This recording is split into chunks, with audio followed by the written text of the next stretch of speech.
आ गया ना? ठीक है, चलो भाई। कैसी रही छुट्टी आप लोगों की? पढ़ाई वढ़ाई की नहीं की? नहीं ना? चलो, मजे किए? चलो, कुछ तो किया ना। चलो, और पार्टी किस चीज की?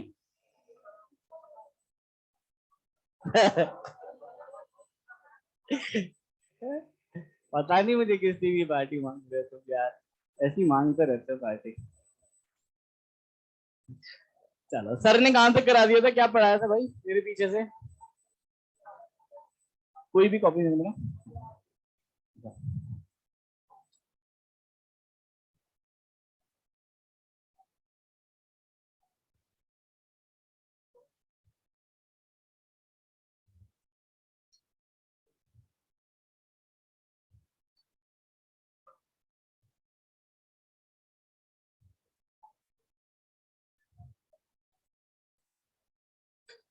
बस देख ले तो दो क्या पढ़ाया है। ठीक है, चलो। फोर्स और इलेक्ट्रिक फील्ड तक सर ने थोड़ा सा पढ़ा दिया था उसके रिगार्डिंग, और गॉस लॉ से एक्चुअली स्टार्ट करना था। ठीक है, तो एक बार स्टार्टिंग से थोड़ा सा ब्रीफ दे देता हूँ मैं, है ना, जिससे अपन कनेक्ट कर पाएंगे और फिर अपन फर्दर गॉस लॉ से स्टार्ट कर देंगे। ठीक है, तो सबसे पहले हम बात करें कि यार इलेक्ट्रोस्टैटिक, जैसे अगर हम बात करेंगे ना, तो एक्चुअली ये पूरा जो हम पढ़ने वाले हैं ना, ये कहलाता है इलेक्ट्रोडायनामिक्स, है ना, या इलेक्ट्रोमैग्नेटिज्म भी बोल सकते हो। इसमें टोटल हमारे पास 6 चैप्टर आएंगे। स्टार्ट अपन करेंगे इलेक्ट्रोस्टैट से, उसके बाद आएगा हमारे पास capacitor, current, magnetic effect of current, EMI और एसी। ठीक है, ये टोटल 6 चैप्टर होता है। अगर हम इनके वेटेज की बात करें, तो इलेक्ट्रो से अगर क्वेश्चंस के वेटेज की बात करें, पहले जेई मेंस की अगर मैं बात करूं, तो जेई मेंस में इलेक्ट्रो से 1 या 2 क्वेश्चन, एटलीस्ट 2 मान लो। जैसे डाइपोल से एक क्वेश्चन आ जाता है और दूसरा कंडक्टर से आ जाता है, तो 2 क्वेश्चन इलेक्ट्रो से, 2 करंट से, करंट से बिल्कुल फिक्स है 2 क्वेश्चन आते हैं, 4 कैपेसिटर से 1, 5 मैग्नेटिक इफेक्ट ऑफ करंट से 6, ईएमआई से 1, 7 और एसी से 1, तो टोटल 8 क्वेश्चन आउट ऑफ 30। तो हम बोल सकते हैं 30 में से 8 क्वेश्चन हमारे पास इन 6 चैप्टर से आ जाएंगे। बहुत इंपॉर्टेंट टॉपिक है। दूसरा, आपके 12th की जो बोर्ड का मैक्सिमम ऑफ द वेटेज जो है ना, वो यही है। अगर आप 12th की अगर बोर्ड की बात करोगे, तो आपका ऐसे अराउंड 60 से 70% ऑफ द फिजिक्स जो है वो इन्हीं टॉपिक में कवर हो जाता है। तो उसके लिए भी बहुत इंपॉर्टेंट है। क्लियर है?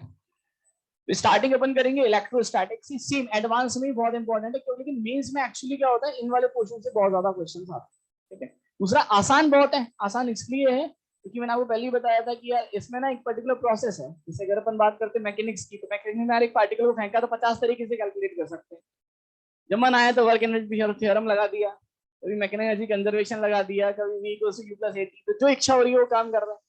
लेकिन यहाँ ऐसा नहीं है, यहाँ एक पर्टिकुलर प्रोसेस है और हमें उसी प्रोसेस को फॉलो करके कैलकुलेट करना है। सही बात है? तो अपन इलेक्ट्रोस्टैट से सर ने स्टार्ट किया होगा। तो जैसे अगर अपन बात करें इलेक्ट्रोस्टैटिक, तो नाम से पता है, electro means related two electron, electron का मतलब रिलेटेड टू चार्ज, स्टैटिक मतलब रुका हुआ। तो हम यहाँ पर चार्ज के रुके हुए बिहेवियर को स्टडी करते हैं। अब आता है कि सर की चार्ज का रुका हुआ बिहेवियर का है, चार्ज चल रहा होगा तो क्या फर्क पड़ जाएगा? तो एक्चुअली क्या होता है, कोई भी चार्ज अगर रेस्ट पर होता है, तो वो सराउंडिंग में सिर्फ इलेक्ट्रिक फील्ड जनरेट करता है। कुछ होता होगा इलेक्ट्रिक फील्ड, मुझे भी नहीं पता, है ना। कोई चार्ज अगर मूविंग होता है, तो वो इलेक्ट्रिक फील्ड के साथ साथ मैग्नेटिक फील्ड भी जनरेट करता है। और कोई चार्ज अगर एक्सिलरेटेड होता है, तो इलेक्ट्रिक फील्ड भी जनरेट करता है, मैग्नेटिक फील्ड भी जनरेट करता है, और एक रेडिएशन जनरेट करता है जिसको हम इलेक्ट्रो मैग्नेटिक वेव या इलेक्ट्रोमैग्नेटिक रेडिएशन। तो हम यहाँ पे पढ़ने वाले हैं इलेक्ट्रोस्टैटिक, यानी हम चार्ज के रुके हुए, यानी रुके हुए चार्ज के बिहेवियर को हम स्टडी करना चाह रहे हैं। सिर्फ इसकी बात करेंगे इलेक्ट्रिक फील्ड। हम यहाँ पर ना मैग्नेटिक फील्ड की बात करेंगे ना ईएमएफ की बात करेंगे। तो अगर हम चार्ज की बात करें तो नेचर में सबसे छोटा चार्ज पार्टिकल क्या होता है? इलेक्ट्रॉन। अब जैसे बाद में तो हम और भी आगे हम क्वार्क्स पार्टिकल्स की बात करते हैं, ये सब अपने सिलेबस में नहीं है। तो हमारे सिलेबस के हिसाब से सबसे छोटा कौन सा है? इलेक्ट्रॉन। और नेचर में जो भी चार्ज मिलेगा ना वो इलेक्ट्रॉन का मल्टीपल होगा। जैसे अगर मैं पूछता हूँ ई चार्ज हो सकता है, 2e हो सकता है, 3e हो सकता है, 4e हो सकता है, 1.5e हो सकता है क्या? नहीं, पॉसिबल नहीं है ना। तो इन रियल मल्टीपल, जैसे अपन चार्ज की प्रॉपर्टी पढ़ते हैं तो उसमें अपन पहला प्रॉपर्टी लिखते हैं कि चार्ज इज है ना क्वांटाइज्ड। तो चार्ज इज क्वांटाइज्ड का मतलब ही यही है कि नेचर में जो सबसे छोटा चार्ज पार्टिकल है ना उसका मल्टीपल की फॉर्म में पाया जाता है। फिर हम चार्ज की और प्रॉपर्टी पढ़ते हैं, हम बोलते हैं कि दो तरह के चार्ज मिलते हैं हमें, एक पॉजिटिव और नेगेटिव।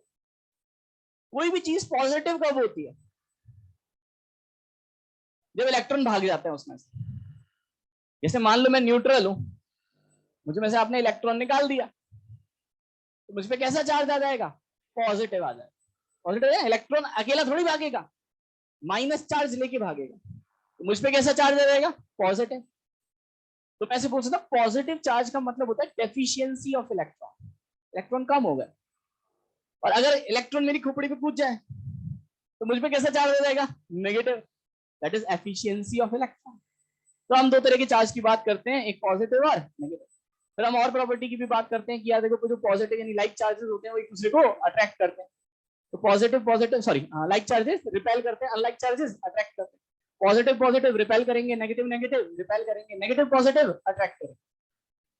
अब इस अट्रैक्टिव और रिपल्सिव फोर्स को पढ़ने के लिए हम बात करते हैं कूलाम फोर्स की। तो सर ने पढ़ा होगा कि दो अगर चार्ज पार्टिकल हैं तो यहाँ पर जैसे एक समरी लिख लेते हैं जिससे अपने को सारी चीजें याद आ जाए, क्योंकि तो बहुत दिन हो गया, जंग लग गई होगी है ना।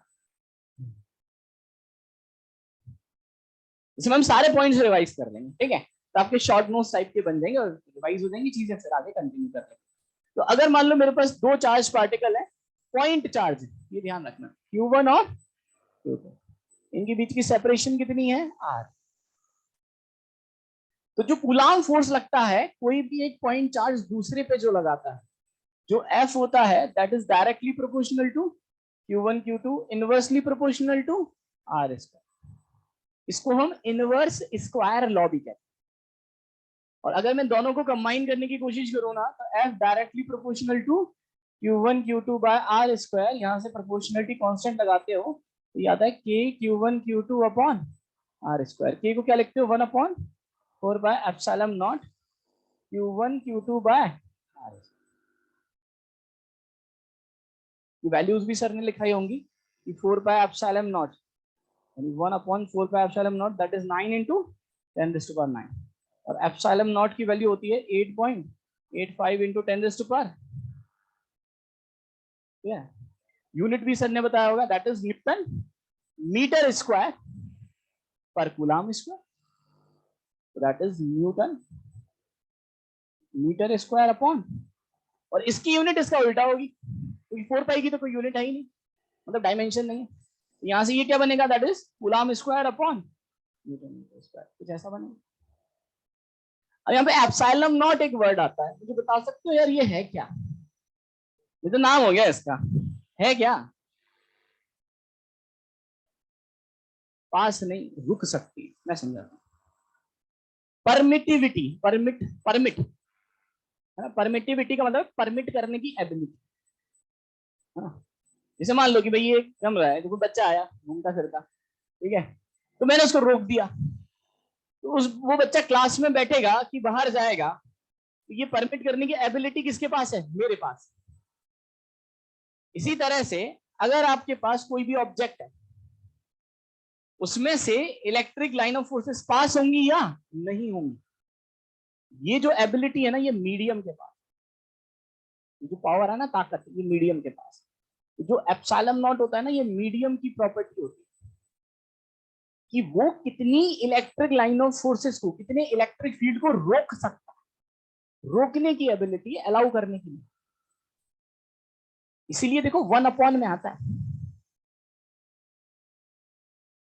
जितना ज्यादा ये होगा फोर्स उतना कम होगा, ये रोक रहा है, अलाउ नहीं कर रहा। तो कोई हमसे पूछे यार परमिटिविटी क्या है, तो हम बोलेंगे कोई भी मीडियम जितनी इलेक्ट्रिक लाइन ऑफ फोर्सेस को, जितने इलेक्ट्रिक फील्ड को रोकेगा, उसकी इलेक्ट्रिक परमिटिविटी उतनी ज्यादा हो। सब कुछ चमक रही है बढ़िया से, पक्का 100 बार की बल्ब की तरह से, ठीक है। तो सिंपल सा है। अब ये एक मीडियम की प्रॉपर्टी है। तो अगर मान लो मैं इस पूरे सेटअप को किसी पानी में डाल दूं, तो कूलाम फोर्स, ये जो फोर्स है वो चेंज हो जाएगा। हो जाएगा क्या? बात ध्यान से सुनना। अब होता क्या है, अगर मैं इस पूरे सिस्टम को पानी में डाल दूं, तो हमें ये पता चला कि जो कूलाम फोर्स होता है ना, वो मीडियम पे डिपेंड नहीं करता। चाहे मैं इस सिस्टम को एयर में रखूं, चाहे पानी में डालूं, चाहे हवा में लहरा दूं, कुछ भी कर दूं, जितना कूलाम फोर्स ये वाला पार्टिकल इस पे लगा रहा होगा, उतना ही कूलाम फोर्स ये इस पे लगा रहा होगा। ये चेंज नहीं होगा। लेकिन फिर हमारी खोपड़ी घूम गई कि सर ये क्या बकवास कर रहे हो, तो आप बोल रहे हो कि सर मीडियम की प्रॉपर्टी है तो ये चेंज कर दूंगा तो ये भी तो चेंज हो जाएगा। मैंने बोला हाँ हो जाएगा। फिर आप अभी बोल रहे हो सर कूलाम फोर्स चेंज नहीं होता, तो उगली बातें कर रहे हो। अभी दोगलापन निकालता हूँ तेरा। ठीक है।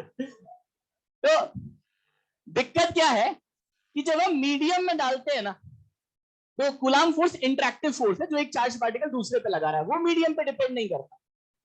लेकिन जब मैं इस पूरे सिस्टम को किसी दूसरे मीडियम में डाल देता हूं ना, तो इस चार्ज पार्टिकल पे जहां पहले एक फोर्स लग रहा था, अब 2 फोर्स लगना चालू हो जाते हैं। कौन कौन से? इस Q2 पर एक तो Q1 फोर्स लगाएगा, वो तो होगा कूलाम फोर्स।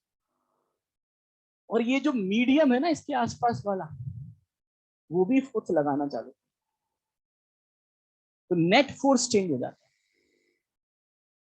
जहां ये फॉर्मूला जब एयर में अप्लाई करते हैं, तो ये सिर्फ कूलाम फोर्स देता है। क्यों देता है? क्योंकि मीडियम का फोर्स कितना होता है?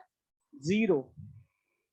वहीं जब मैं इसको दूसरे मीडियम में डालता हूं, तो मुझे ये कूलाम फोर्स नहीं देता, ये मुझे नेट फोर्स देता है। क्या देता है? नेट फोर्स देता है। दोबारा से बोल रहा हूं कि भाई साहब ये जो फॉर्मूला है ना, ये एक्चुअली कभी कूलाम फोर्स देता ही नहीं। हमें हमेशा क्या देता है? नेट फोर्स देता है। जब हम एयर में रखते हैं तो ये वैल्यू कूलाम फोर्स के बराबर होती है, क्योंकि मीडियम कोई भी फोर्स नहीं लगाता।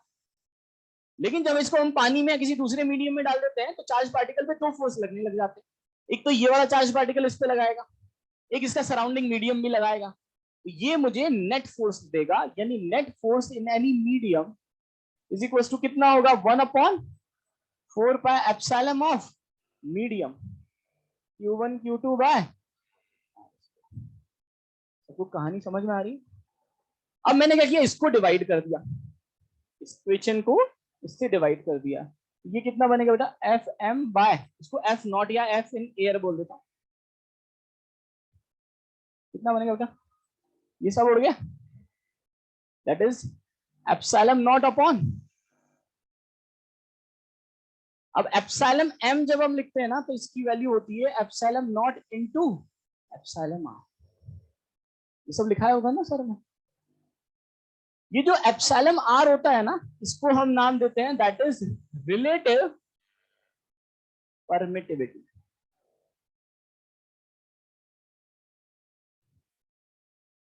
या फिर इसको एक और नाम देते हैं जो बहुत फेमस होगा आगे चल के, डाइलेक्ट्रिक कांस्टेंट। हम ये ज्यादा नाम यूज करते हैं। तो अगर मैं इसको यहां पे लिखूं, तो मैं इसको रिप्लेस कर सकता हूं, that is epsilon not upon epsilon not into ER. ये कैंसिल आउट हो गया, तो एफ इन मीडियम कितना हो गया? F in air divided by ये रहा। ये कहानी हम लोगों ने पढ़ ली होगी, है ना? लिख लेंगे आराम से, मैं समय दे दूंगा, बना दे, है ना? पहले समझते हैं, फोटो खींच लेना यार, सफाई में तो क्या है ना? समझना ज्यादा जरूरी है। यहाँ तक सबकी बुद्धि में बैठ रही है बात बढ़िया से, ठीक है? तो यहाँ तक हमें कहानी समझ में आई। फिर आते हैं कि यार कूलाम फोर्स लगता कैसे? कूलाम फोर्स हमेशा दोनों चार्ज को मिलाने वाली लाइन के अलोंग लगता है, जिसको हम line of action of force कहते हैं। जैसे अगर यहां पर इन दोनों को मिला दिया, तो ये line of action of force हो गई। क्लियर है? और जितना कूलम्ब फोर्स एक एक्शन रिएक्शन फोर्स होता है, जितना कूलम्ब फोर्स ये वाला पार्टिकल इस पे लगाएगा उतना ही ये इस पे लगाएगा। तो मैं इसको कैसे लिखूंगा पता है? That is force on second particle due to 1। और इसको मैं कैसे लिखूंगा? Force on first particle due to 2। क्या दोनों का मैग्नीट्यूड सेम है लेकिन डायरेक्शन कैसी है? क्या दोनों एक ही बॉडी पे लग रहे हैं? क्या अलग अलग बॉडी पे? तो बिल्कुल सही है। एक्शन रिएक्शन होता ही यही है, एक्शन रिएक्शन कभी भी एक बॉडी पर नहीं लगता, अलग अलग पे लगता है। मैग्नीट्यूड में इक्वल होता है, डायरेक्शन में अपोजिट होता है। तो यहां से मैं ऐसे बोल सकता हूं that is F of 1 2 vector is equals to minus of F of 2 1। ये हो गया। यहाँ तो सबको मेरी कहानी बढ़िया समझ में आ गई होगी। तो फोर्स के कुछ क्वेश्चंस भी सर ने कराए होंगे रिजल्टिंग फोर्स निकालने के। क्लियर है ना? तो ये सब एक बार वो फिर आप देख लेना, जो भी क्वेश्चंस वगैरह है सबको क्लियर है ना बेटा यहाँ तक? अब फोर्स के बाद, क्योंकि मैं इस पे ज्यादा टाइम वेस्ट नहीं कर रहा, जो इंपॉर्टेंट है वो बता दिया। ये जरूरी है, यहां से कहानी स्टार्ट हो। एक्चुअल चैप्टर हमारा यहाँ से स्टार्ट होता है। अब इसको मैं आपको बहुत बढ़िया से समझाने की और एक ऐसे तरीके से समझाने की कोशिश करता हूँ जैसे आपको बहुत बढ़िया से अच्छी तरह से क्लियर हो जाएंगे और आप कभी लाइफ में भूलोगे भी नहीं। तो इलेक्ट्रिक फील्ड का मतलब क्या है? देखो, हर एक चार्ज पार्टिकल की एक फील्ड स्ट्रेंथ होती है। मतलब क्या है? आप ऐसा समझो, मैं एक चार्ज पार्टिकल, ठीक है, अगर मैं यहां पर खड़ा हूं तो मैं क्या करूंगा? अपने सराउंडिंग में एक फील्ड क्रिएट कर लूंगा, इनविजिबल फील्ड, जो आपको दिखेगा नहीं। और कहां तक होगा वो फील्ड? इनफाइनाइट तक। लेकिन दिक्कत क्या है उस फील्ड के साथ साथ? जैसे जैसे आप मुझसे दूर होते जाओगे फील्ड स्ट्रेंथ कम होती जाएगी। तो जैसे मान लो मैं एक चार्ज पार्टिकल हूं तो मैं एक फील्ड क्रिएट करता हूं जो आपको दिखता नहीं। जैसे ही कोई दूसरा चार्ज पार्टिकल जब मेरे फील्ड में एंटर करता है, या तो मैं उस पर अट्रैक्टिव फोर्स लगाता हूं या फिर उस पर रिपल्सिव फोर्स लगाता हूं। वो डिपेंड करता है दूसरे चार्ज के नेचर पर। मतलब क्या है? जैसे मान लो मैं एक पॉजिटिव चार्ज हूं, ये मेरे एरिया में एंटर हुआ, ठीक है, तो ये मेरे फील्ड में आ गया। अब मैं चेक करूंगा कि अगर मैं पॉजिटिव हूं और ये भी कैसा है?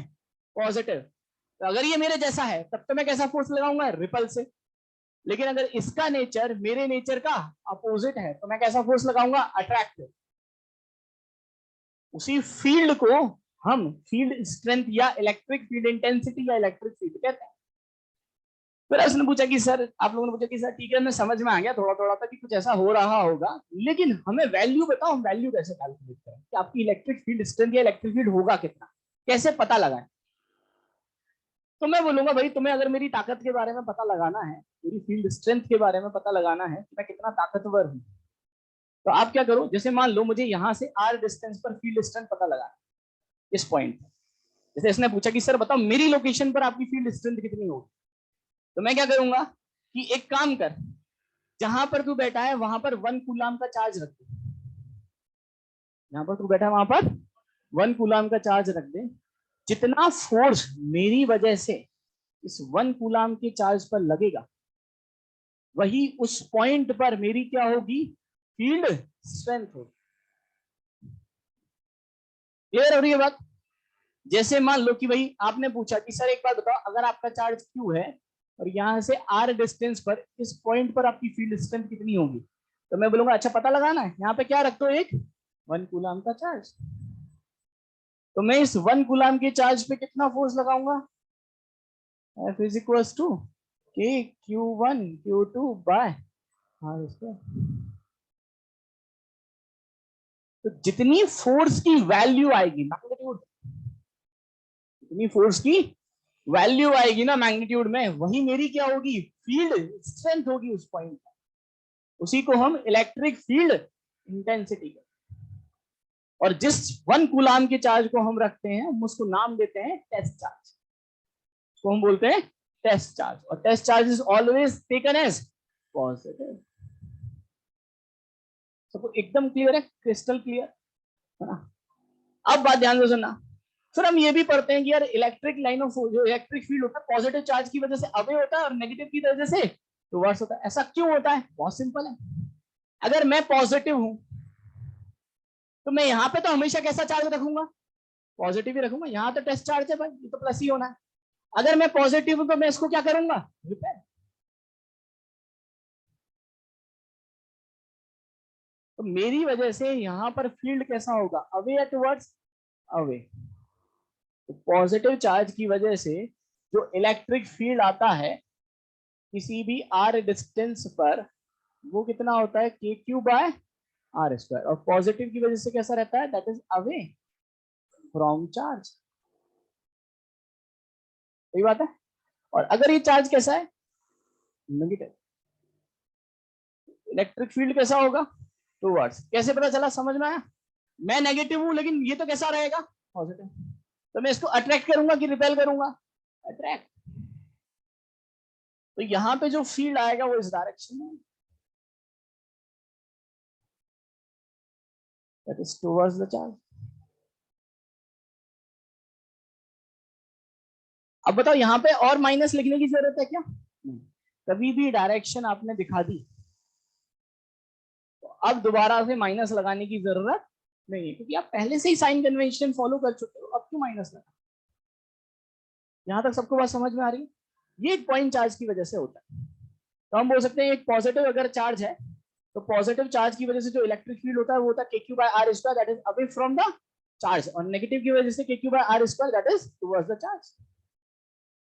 क्लियर होगी बात यहां तक। फिर अगर मान लो मैं फोर्स और चार्ज में रिलेशन, फोर्स और इलेक्ट्रिक फील्ड में रिलेशन निकालना चाहूं, तो फोर्स था के, जैसे मान लो इधर देखो, ये Q1 चार्ज है और ये Q2 चार्ज, दोनों के बीच की सेपरेशन R है। समझते चलना है ना, बड़ा इंटरेस्टिंग है। इसकी वजह से यहां पर कितना फोर्स लगेगा, और उतना ही फोर्स इसकी वजह से यहां पे लगेगा। लेकिन क्या दोनों चार्ज की वजह से एक दूसरे की लोकेशन पर फील्ड की वैल्यू सेम है क्या, नहीं। तो फोर्स कैसे बराबर हो गया, बहुत आसान। जैसे मैं इसकी वजह से यहां पर फील्ड निकालूंगा, इसको E1 बोल देता हूं, कितना आएगा, ए Q1 बाय आर। इसको, इसकी वजह से यहां पर फील्ड कितना आएगा, ए Q1 बाय आर स्क्वायर। इसकी वजह से यहां पे फील्ड कितना आएगा, इसको E2 बोल देता हूं, दैट इज के Q2 बाय आर स्क्वायर। तो इस पे कितना कूलाम फोर्स लगेगा, तो देखो कूलाम फोर्स कैसे निकालते हैं फील्ड की वजह से। जैसे मान लो, बात ध्यान देना, शुरू से आता है, मैं एक चार्ज हूं, ठीक है। अब ये मेरी टेरिटरी में आया, मैं Q1 और ये Q2, ये मेरी टेरिटरी में आ गए भाई साहब। तो मेरी स्ट्रेंथ इसकी लोकेशन पे कितनी होगी, के Q1 बाय आर स्क्वायर। जो मेरा फील्ड है वो इसके लिए एक्सटर्नल होगा या किसका खुद का फील्ड है, एक्सटर्नल, मेरा फील्ड है वो। तो किसी भी चार्ज पार्टिकल पे जो फोर्स लगता है ना, वो खुद का चार्ज इनटू एक्सटर्नल फील्ड होता है। जैसे मान लो मुझे इस पे कूलाम फोर्स निकालना है, तो इसका चार्ज कितना है बोलो, Q2 इनटू इस लोकेशन पर एक्सटर्नल फील्ड किसका था, Q1 का, कितना था, के Q1 bye R square. Clear है। जैसे यहां पर अगर मुझे इस पे लगने वाला फोर्स निकालना है, तो खुद का चार्ज, इसका चार्ज कितना है, Q1 इनटू एक्सटर्नल फील्ड कितना है, K Q2 by R square. Value same आ रही है देखो, क्लियर है। तो दोनों एक दूसरे पे सेम अमाउंट ऑफ फोर्स लगा रहे हैं, लेकिन दोनों की लोकेशन पर फील्ड की वैल्यू सेम नहीं। क्लियर है यहाँ तक। एक बार इसको नोट कर लो, ऐसे ही समरी लिख के, जिससे रिवाइज हो गया आपका।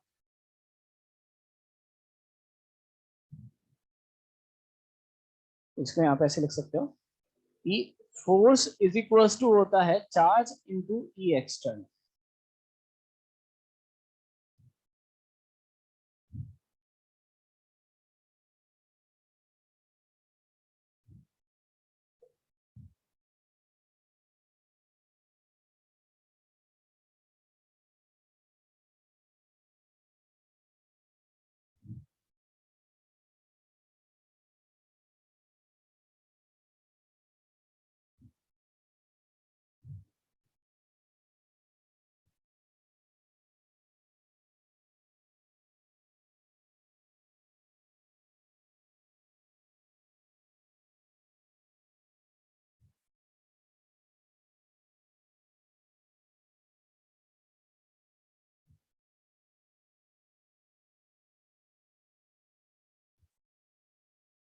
इलेक्ट्रो से बड़ी इंटरेस्टिंग और आसान फिजिक्स स्टार्ट होती है और ये 2 ढाई 3 महीने तक चलेगा, है ना, मतलब एसी तक इलेक्ट्रो नहीं टोटल, है ना, आराम से। तो ब्रेक नहीं करना है सीक्वेंस को, सीक्वेंस कंटिन्यू रखना, बहुत आसान है। अगर आप ब्रेक करोगे तो दिक्कत है, क्योंकि चैप्टर रिलेटेड है। जैसे मैकेनिक्स में नहीं होता, एक रिलेशन होता है, सेंटर ऑफ एनएलएम पढ़ा तो फ्रिक्शन पढ़ पाएंगे, फ्रिक्शन पढ़ा तो सर्कुलर पढ़ पाएंगे। ऐसे यहाँ पर भी एक रिलेशन है, उसको ब्रेक नहीं करना है, कंटिन्यू पढ़ते चले जाएंगे तो बहुत आसान लगेगा।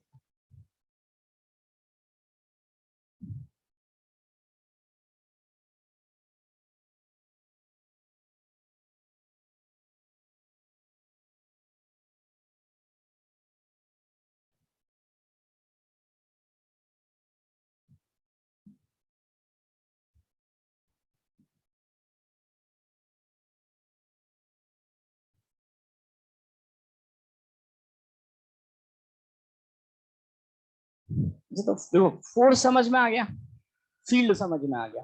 फील्ड अगर हमसे कोई पूछे तो हम बिल्कुल एकदम आसान सी है ना, देसी भाषा में उसको समझा सकते हैं। देख भाई फील्ड बिल्कुल सिंपल है, ये किसी भी चार्ज की स्ट्रेंथ को बताता है, ये किसी भी चार्ज की स्ट्रेंथ को, पावर को बताता है। कि जैसे अगर मान लो मैं एक चार्ज हूं तो मेरी आर डिस्टेंस पर कितनी स्ट्रेंथ होगी, तो P Q by R square. जैसे जैसे मुझसे दूरी बढ़ाते जाओगे, जैसे जैसे आर बढ़ता जाएगा स्ट्रेंथ की वैल्यू कम होती है। क्लियर हो रही है बात? लेकिन ये इलेक्ट्रिक फील्ड किसकी वजह से है, एक पॉइंट चार्ज की। हर एक के लिए के क्यू बाय आर स्क्वायर नहीं होता, एक पॉइंट चार्ज की वजह से आर डिस्टेंस पर इलेक्ट्रिक फील्ड की वैल्यू क्या होती है, दैट इज के क्यू बाय आर स्क्वायर। फिर हम और अलग अलग तरह के ऑब्जेक्ट के लिए पढ़ते हैं, जैसे सर ने पढ़ाया होगा एक फाइनाइट वायर की वजह से इलेक्ट्रिक फील्ड कितना होता है, एक इनफाइनाइट वायर की वजह से कितना होता है, एक रिंग की वजह से कितना होता है, एक आर्क की वजह से कितना होता है, डिस्क की वजह से कितना होता है ना। वो रिजल्ट्स लिख लेते हैं। जैसे electric field due to finite wire.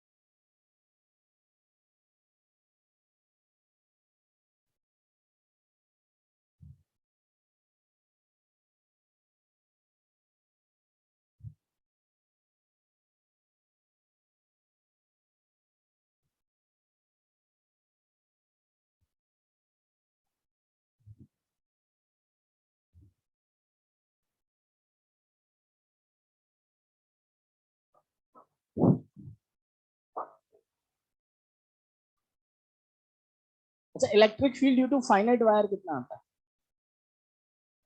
दो वैल्यूज आती हैं, बात ध्यान से सुनना, आप सब लोग ध्यान से समझने की कोशिश। अगर ये एक फाइनाइट वायर है तो सबसे पहले हम क्या करते हैं, ये एक परपेंडिकुलर डिस्टेंस है इस फाइनाइट वायर से, हम क्या करते हैं इसके दोनों एंड्स को मिलाते हैं। सपोज मुझे इस पी पॉइंट पर इलेक्ट्रिक फील्ड कैलकुलेट करना है इस फाइनाइट वायर की वजह से। इस वायर पे चार्ज कितना है, लैम्डा। लैम्डा क्या होता है, linear charge density, charge per unit length. जैसे हम लोगों ने पहले पढ़ा था ना मास पर यूनिट लेंथ, उसकी जगह क्या आ गया, charge per unit length. Clear है? अब हम क्या करेंगे, मुझे इस पी पॉइंट पर इलेक्ट्रिक फील्ड निकालना है, तो मैं क्या करूंगा, इस वायर के दोनों एंड को पी पॉइंट से मिला दूंगा, तो एक ऊपर वाले एंड को और एक नीचे वाले एंड को, और ये परपेंडिकुलर लेंथ है। इस परपेंडिकुलर लेंथ से ऊपर वाला एंड कितना एंगल बना रहा है, थीटा 1, और नीचे वाला कितना बना है, थीटा 2। तो यहां पर इलेक्ट्रिक फील्ड के हमेशा दो कंपोनेंट आते हैं, एक वायर सरफेस के परपेंडिकुलर और एक वायर सरफेस के अलोंग। वायर सरफेस के परपेंडिकुलर, एक वायर सरफेस के अलोंग, ये कहलाएगा ई एक्स और ये कहलाएगा ई एक्स। कितना होता है, ये होता है K lambda by R sine theta 1 plus sine theta. और ई वाई होता है that is K lambda by R. अब हाँ ये मैं समझाता हूँ, cos थीटा 2 माइनस ये होता है। अब बात ध्यान से सुनना कि सर हमें ये समझ में आ गया कि साहब ये ना परपेंडिकुलर और अलोंग, लेकिन ये आपने परपेंडिकुलर ऐसे ही क्यों लिया, ऐसे क्यों नहीं लिया? तो बात ध्यान सुनना, अगर ये पॉजिटिव होगा, अगर वायर कैसा है पॉजिटिव, तो जो इस पॉइंट पर इलेक्ट्रिक फील्ड होगा वो कैसा होगा, अवे। तो जो EX होगा ना वो अवे होगा। अभी तो पढ़ा हमने, पॉजिटिव चार्ज की वजह से फील्ड कैसा होता है, अवे, नेगेटिव की वजह से टूवर्ड्स। तो पॉजिटिव की वजह से कैसा होगा, अवे। ये कंपोनेंट आ गया।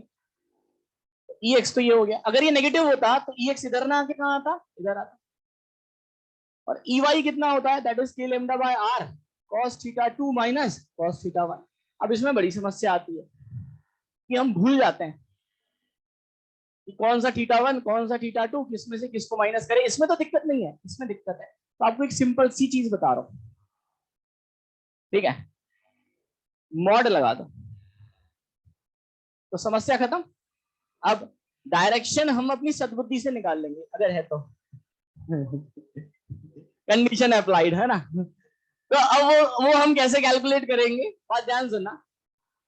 जिसका एंगल ज्यादा होगा, बात ध्यान से सुनना, अगर थीटा 1 ज्यादा है थीटा 2 कम है, तो जहां एंगल ज्यादा होगा उसके अपोजिट डायरेक्शन में EY रहेगा, अगर पॉजिटिव चार्ज है। जैसे अगर थीटा 1 ज्यादा है थीटा 2 कम है तो नीचे की तरफ रहेगा, और अगर थीटा 2 ज्यादा रहता थीटा 1 कम रहता तो कहां रहता, ऊपर की। तो हम यहाँ पे मॉड लगा देंगे ना, तो यहाँ से तो हम हमेशा प्लस ही लेंगे। तो हमने वो समस्या तो खत्म ही कर दी कि यार ये cos थीटा 1 आएगा माइनस cos थीटा, आप किसी में से किसको माइनस कर दो, डायरेक्शन हम अपने हिसाब से निकाल लेंगे। मतलब क्या है कि सर थोड़ा सा इलिस्ट्रेशन से बताओ ना, ऐसे क्या हवा में बता रहे। जैसे मान लो ये आपके पास एक सेमी इनफाइनाइट वायर और पॉइंट हमारे पास यहाँ पर, मैं एक बस चीज रिवाइज करा रहा हूँ जिससे हमारा फ्लो बन जाए एटलीस्ट कल से। यहाँ पर आता है, ये आर डिस्टेंस, इसकी लीनियर चार्ज डेंसिटी कितनी हो गई, लैम्डा। अगर मैं आपसे बोलूं बताओ यार इसकी वजह से यहाँ पर फील्ड बताओ, तो आप बोलोगे सर फील्ड के दो कंपोनेंट आएंगे, एक EX आएगा और एक EY। एक तो वायर के परपेंडिकुलर और एक वायर के अलोंग। तो पहले थीटा 1 थीटा 2 तो कैलकुलेट करें। थीटा 1 कौन सा एंगल होता है, जो परपेंडिकुलर लेंथ होती है उससे अपर एंड जितना एंगल बना। क्या मैं यहां से कभी भी अपर एंड को टच कर पाऊंगा क्या, क्योंकि ये कहां तक जा रहा है।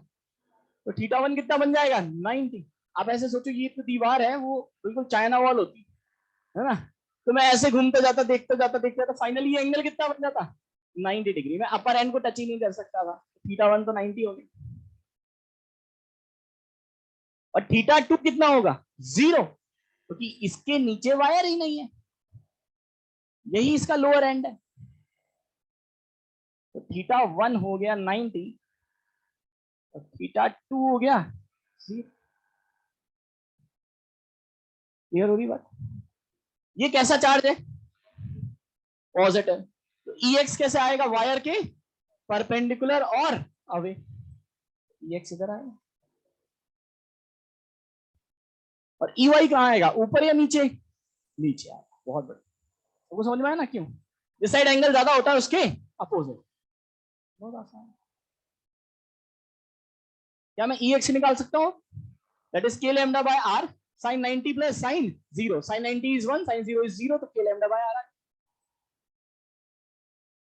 क्या मैं EY निकाल सकता हूं क्या, that is K lambda by are. मुझे नहीं पता कौन सा 0 कौन सा 90, इसको 90 रख देता हूं, इसको 0 रख देता हूं। 90 कितना हुआ, 0, cos 90 is 0 and cos 0 is 1, -1 आया तो किस में कन्वर्ट हो जाएगा, प्लस में। तो के लैम्डा बाय आर ही आ गया, के लैम्डा बाय आर।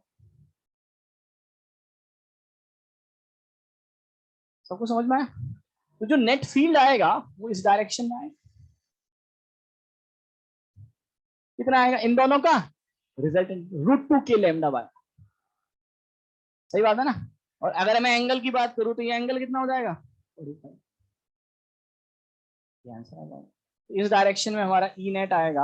अगर मैं वेक्टर फॉर्म में भी बात करूं तो ई नेट आ जाएगा माइनस का, सॉरी प्लस का, ए लैम्डा बाय आई आई के माइनस ये लैम्डा बाय आर,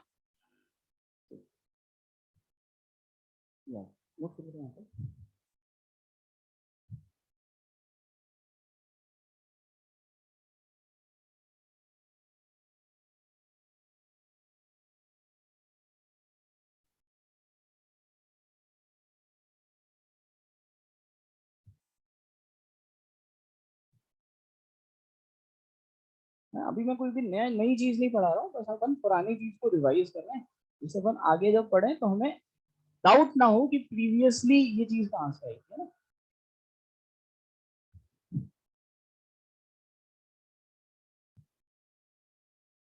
अब इसमें जैसे सर ने केस कराए होंगे, इन केस ऑफ इनफाइनाइट वायर, बता सकते हैं इनफाइनाइट वायर में थीटा वन और थीटा टू दोनों कितने हो जाएंगे? 90 डिग्री।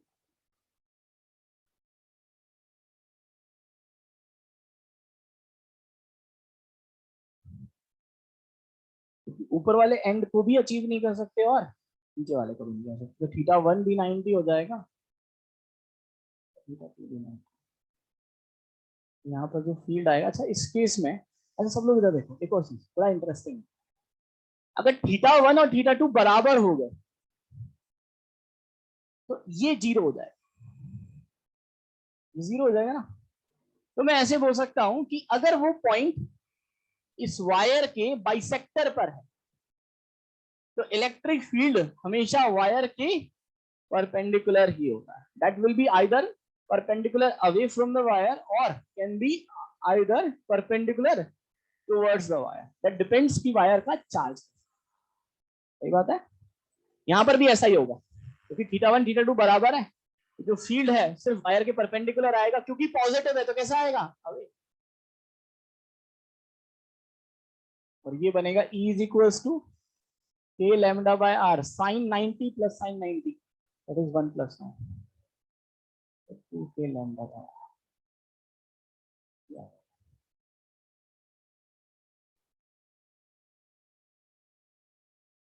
अगर ये केस भी लिख लेता, अगर ये कितना है, दोनों एंगल बराबर है, ये भी थीटा है और ये भी,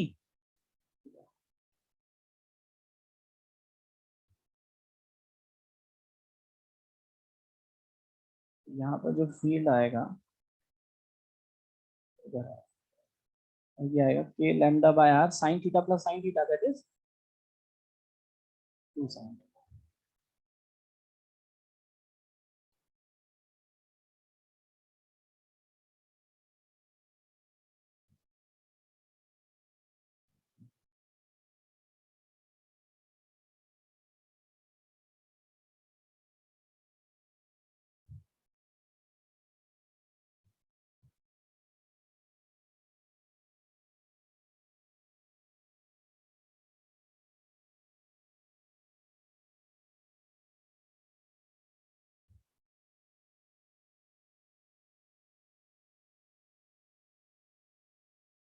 अच्छा इसके बाद सर ने पढ़ाया होगा electric field due to are.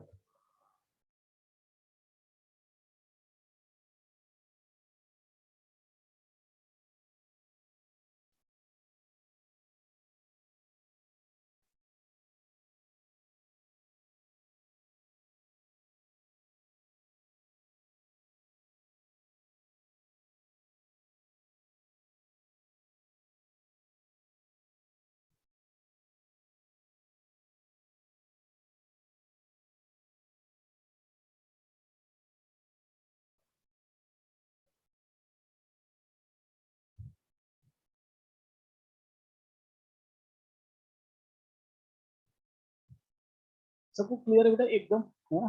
एक एक पॉइंट, जिस तरह से मैं एक्सप्लेन कर रहा हूँ वैसी ही अगर आप एक्सप्लेन कर सको तब हमें एक एक पॉइंट क्लियर है।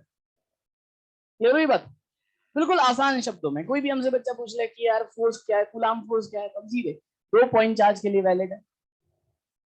ठीक है, तो 2 fix point charge r distance पर है तो force directly proportional to q1 q2 inversely proportional to r square लगा दो। फिर उसको ये भी सिखा दो, देख बेटा जो फोर्स है ना ये एक्चुअली नेट फोर्स है ना? एयर में मीडियम कोई भी फोर्स नहीं लगाता, तो चार्ज पार्टिकल पे सिर्फ कूलाम फोर्स लगता है, तो ये वैल्यू कूलाम फोर्स के बराबर आ जाती है। लेकिन अगर मैं किसी दूसरे मीडियम में पानी भर दूंगा, ऑयल डाल दूंगा, कोई भी दूसरा मीडियम रख दूंगा, तो यहाँ पर ये एफ नेट देगा और एप्सिलॉन नॉट की जगह एप्सिलॉन ऑफ मीडियम आ। इसी तरह से इलेक्ट्रिक फील्ड समझा दो कि कुछ भी नहीं है यार इलेक्ट्रिक फील्ड, वो तू एक चार्ज है तो तेरी ताकत को बताएगा। ये बिल्कुल वैसा है जैसे मैग्नेटो काम करता है। मैग्नेटो ऐसे देख रहे हो यार, इसी जनरेशन में हो ना भाई। अरे एक्समैन देखी थी ना, उसमें मैग्नेटो क्या करता था, उसमें मैग्नेटिक फील्ड की पावर थी, है ना। तो ये मुझे ऐसा लग रहा है गलत एग्जाम्पल तो नहीं ले लिया। हाँ है ना। तो हाँ, तो उसमें यही तो ना, मैग्नेटो के पास क्या होता था, वो क्या करता था, किसी भी आयरन और आयरन लाइक ऑब्जेक्ट होते थे ना, उनको अट्रैक्ट कर सकता था। तो वो करता क्या था, उसकी मैग्नेटिक फील्ड स्ट्रेंथ बहुत ज्यादा थी। ठीक है, पोकेमॉन नहीं भाई। हाँ, पोकेमॉन से आगे भी जिंदगी है यार। तो उसकी मैग्नेटिक फील्ड स्ट्रेंथ बहुत ज्यादा थी, है ना। इसीलिए देखो ये सारी फोर्स है ना, जो इलेक्ट्रिक फील्ड, आप देखो दो चुंबक अपन बचपन में क्या कर देते हैं, रेडियो को तोड़ देते हैं, उसमें से चुंबक निकाल लेते हैं, फिर उसमें क्या अपन एक चुंबक के पीछे दूसरी चुंबक को चलाते हैं, तो वो आगे आगे भागती है ना, ऐसे चलता है ना। उनमें कांटेक्ट नहीं होता फिर भी वो भागती है, तो एक ऐसा फोर्स है नॉन कांटेक्ट फोर्स, यानी फोर्स लग रहा है और कांटेक्ट भी नहीं हो रहा। तो जितने भी नॉन कांटेक्ट फोर्स होते हैं उनमें एक फील्ड काम करता है। जैसे दो पॉजिटिव चार्ज, आपको रिपेल कराने के लिए कांटेक्ट में लाने की जरूरत नहीं है, नॉन कांटेक्ट फोर्स है। मैग्नेटिक फोर्स एक नॉन कांटेक्ट फोर्स है, आपको कांटेक्ट में लाने की जरूरत नहीं है, अपने आप लग जाता है दूर से ही। अपन में भी तो लगता है ना, है ना। तो नॉन कांटेक्ट फोर्स है, ठीक है। हाँ, वापस तो आओ टॉपिक पे, ये समझ में आ गया, बाकी कुछ समझ में नहीं आता, ठीक है। चलो बात ध्यान से सुनो। तो जितने भी नॉन कांटेक्ट फोर्स है ना, उनमें फील्ड जनरेट होता है पहले, और वो फील्ड इनविजिबल है। आप ऐसे समझो, चार्ज आपने देखा क्या, चार्ज कहीं मार्केट में घूमता हुआ नहीं देखा, देखो वो चार्ज घूम रहा है, पकड़ लाओ नहीं, तो चार्ज ही नहीं देखा, तो उसका फील्ड किसने देखा, किसी ने नहीं देखा। बस ये हमने बोला कि यार देखो, ये इस तरह की थ्योरम्स है, और ऐसा करने से नेचर में सारी चीजें सही बैठ रही हैं, तो शायद ऐसा होगा, शायद ऐसा होगा। इसीलिए हम बोलते हैं। फिर आपने बोला कि सर ठीक है, आपने बोल दिया इलेक्ट्रिक फील्ड है और आपने बोला सब कुछ, तो ड्रॉ करो। तो किसी भी चीज को अगर मुझे ड्रॉ करना है और तो मुझे पता ही नहीं है, तो मैं बोलूंगा इमेजिनरी। और ड्रॉ करने के लिए सबसे सिंपल चीज क्या है, लाइंस। इसीलिए हम इलेक्ट्रिक फील्ड को किससे डिनोट करते हैं, electric line of forces, electric line of forces. Electric field को रिप्रेजेंट करने का सिंबल क्या लेते हैं, लाइंस। सबसे आसान है ड्रॉ करना, इसलिए हम बोलते हैं electric line of forces are the imaginary lines, कि वो है ही नहीं, हमें थोड़ी ना पता। क्योंकि पहले हम बोलते थे कि यार इलेक्ट्रॉन सबसे छोटा चार्ज पार्टिकल होता है, फिर क्वार्क्स पार्टिकल्स आ गए, फिर हमने बोला कि यार यही सब कुछ है, फिर हिग्स बोसोन पार्टिकल्स की हम बात करने लग जाते हैं। तो चीजें एक्चुअली हमें पता ही नहीं, सबने अपने मेथड दिए भाई। रदरफोर्ड ने अपना एक मेथड दिया, किसी ने प्लम पुडिंग मेथड दिया, किसी ने ये बोला कि किसी ने बोर मॉडल दे दिया, ठीक है। और भी हम जैसे हम मैटर पढ़ते हैं, एंटी मैटर भी होता है हमारे यूनिवर्स में, सिर्फ मैटर पाया जाता है। मैटर क्या होता है और एंटी मैटर क्या होता है, मैटर वो होता है जिसमें पॉजिटिव चार्ज सेंटर में होता है और नेगेटिव घूमता है। एंटी मैटर में उल्टा चलता है, नेगेटिव सेंटर में होता है और पॉजिटिव घूमता है, ठीक है। दैट इज एंटी मैटर, ठीक है। हम बोलते कि यार जब बिग बैंग, जैसे कुछ लोगों ने अपनी अपनी थ्योरी, साइंटिस्ट ने देखी, जब बिग बैंग हुआ तो उन्होंने बोला जितने मैटर थे उतने ही एंटी मैटर भी थे, लेकिन जब एक्सप्लोजन की वजह से स्पीड हुई तो एंटी मैटर सब अपने जो विजिबल यूनिवर्स है उससे बाहर चला गया, तो हमारे पास सिर्फ मैटर ही मैटर बचा, ठीक है। तो ये थ्योरी है, ठीक है। इनका मतलब बस ये सटीक बैठ रही है, हमने ऑब्जर्वेशंस किए, हमने एक्सपेरिमेंट किए, और एक्सपेरिमेंट करने से ये सारी चीजें बैठ गई कि हाँ यार ऐसा होता है, ठीक है। ये अभी भी रिसर्च की चीज है, अभी भी डे बाय डे चेंज हो रही है। कैसे, जैसे अगर हम अभी की बात करें, ये शायद 2 या 3 या 4 साल पहले की बात है, ठीक है, कि पहले हम ये बोलते थे, हम बोलते थे सिर्फ नेचर में इलेक्ट्रिक, जैसे light, light is the combination of electric field and magnetic field. लेकिन अभी 2 या 3 4 साल पहले की रिसर्च की कि लाइट जो होता है उसमें इलेक्ट्रिक फील्ड भी होता है, मैग्नेटिक फील्ड और ग्रेविटेशनल फील्ड भी होता है। क्योंकि जब लाइट किसी सरफेस से, कोई हैवी ऑब्जेक्ट की सरफेस के पास से गुजरती है तो वो बेंड हो जाती है। लाइट जो है उस पर ग्रेविटेशनल फील्ड का भी इफेक्ट होता है, लेकिन इसका मतलब उस पर ग्रेविटेशनल फोर्स लग रहा है। तो यहां से अब ये चीज क्या, रिसर्च की चीज है, ये चेंज होती रहती है। तो हमने तो क्या है, बहुत बाबा आदम के जमाने में जो सीखा, हमारे में तो वही चल रहा है। हमसे कोई पूछे सबसे छोटा चार्ज पार्टिकल, इलेक्ट्रॉन, हमें पता ही नहीं उसके आगे। सही बात है ना। तो बिल्कुल सिंपल है यार, हमारे लिए चीजें बहुत आसान है। हमने कुछ चीजें बना रखी हैं जो हमारे दादाजी ने भी यही पढ़ा था, पापा ने तैयारी की थी तो भी यही पढ़ा था, हम भी यही पढ़ रहे हैं, हमारे बच्चे भी यही पढ़ेंगे, ठीक है। तो ये चेंज नहीं हो, क्लियर है। तो सिंपल सा है। तो यहाँ पर हमने इलेक्ट्रिक फील्ड की बात कर ली। अब इलेक्ट्रिक फील्ड हम अलग अलग के लिए, तरह के शेप के लिए निकालते हैं। पहले हम उन सारे शेप के लिए निकालेंगे जहां पर चार्ज उसकी लेंथ पर डिफाइन होता है, इसके लिए हम लीनियर चार्ज डेंसिटी डिफाइन कर सके। तो सबसे इजी क्या रहता है, रॉड यानी वायर। तो वायर देख लिया, इनफाइनाइट देख लिया, फाइनाइट देख लिया। फिर उसके बाद आता है आर्क। अगर मैं वायर को ऐसे घुमा दूं तो क्या बन जाएगा, आर्क। ये सेंटर पे कितना एंगल बना रहा है, थीटा। इस पे चार्ज डेंसिटी कितनी है, लैम्डा। कैसा चार्ज है, पॉजिटिव या नेगेटिव। तो इस पे जो इलेक्ट्रिक फील्ड आता है, क्योंकि मैं डेरिवेशन नहीं करा रहा हूँ, सब क्लास में सर ने कराया हुआ है, बस एक बार रिवाइज करना, बात ध्यान सुनना। हमेशा जो इसकी वजह से जो फील्ड आएगा वो इसके बाइसेक्टर पे आएगा। तो सबसे पहले बाइसेक्टर बनाओ, कहां पर आएगा, बाइसेक्टर पे आएगा।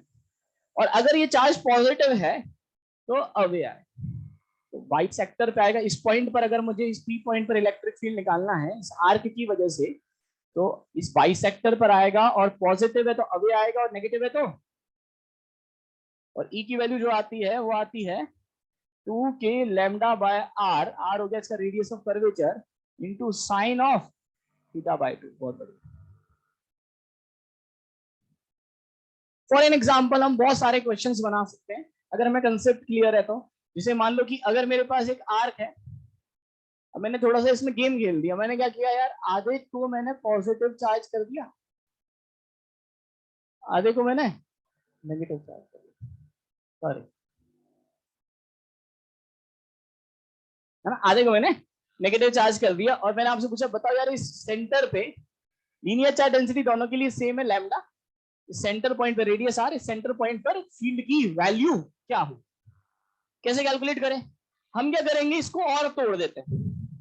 मैं इसको हाफ रिंग की तरह ना देख के इसको बोल सकता हूं कि ये जो क्वार्टर ऑफ द पार्ट है ये पॉजिटिवली चार्ज है, और ये क्वार्टर ऑफ द पार्ट जो है, तो ये मेरे लिए एक इंडिविजुअल आर्क हो गई, ये मेरे लिए एक इंडिविजुअल आर्क हो गई। तो पहले मैं इसकी बात करूंगा तो इसको भूल गया, सही है। तो अगर मैं इसकी बात करूं तो इसका बाइसेक्टर बताओ कहां आएगा, 45 एंगल पे। कैसा चार्ज है, पॉजिटिव या नेगेटिव, तो कैसा लगेगा, अवे, इलेक्ट्रिक फील्ड इधर आएगा।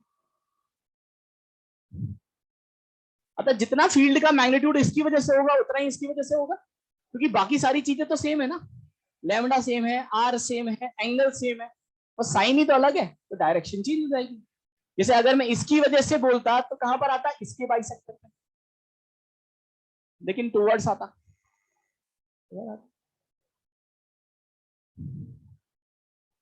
क्लियर हो रही बात, कितने एंगल पर, 45 है। तो अगर मैं 45 एंगल ले रहा हूँ, ये भी 45 एंगल है और ये भी कितना है, 45 है। तो अगर आप वर्टिकल, ये 45 ये भी 45, तो वर्टिकल कंपोनेंट तो आपस में क्या हो जाएंगे, कैंसिल आउट। सिर्फ हॉरिजॉन्टल कंपोनेंट बचेंगे नहीं, नेट फील्ड इस डायरेक्शन में आएगा, that is E by root 2 और ई बाय रूट 2, यही आएगा ना, E cos 45 E cos 45, that is E root 2। और ई क्या है, that is field due to individual arc, इस आर्क की वजह से, ये चौथाई है। और इस आर्क की वजह से फील्ड कितना होगा बोलो, that is 2k lambda by R sine of, ये कितना बनेगा 90/2, 45, ये 90 होगा ना एक आर्क का एंगल। सबको बढ़िया से क्लियर हो रही है बात। That is 45 sin 45 is 1 by root 2। Answer कितना आएगा? That is 2k lambda by R, और डायरेक्शन ये हो जाएगी। अगर मैं वेक्टर फॉर्म में लिखना चाहूँ तो आंसर आएगा 2k lambda by are I cap. ये मेरा ई नेट हो जाएगा। नोट करो यहाँ पे।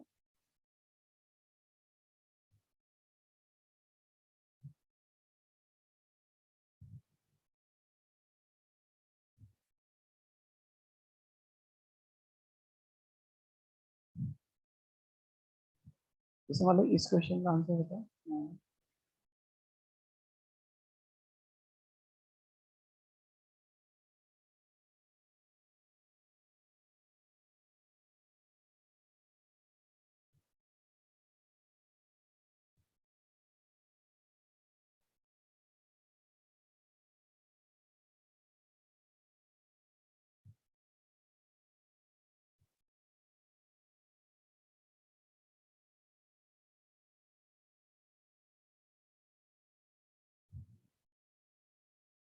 इसकी रेडियस दे रखी है आर। इस पी पॉइंट पर आपको फील्ड कैलकुलेट करना।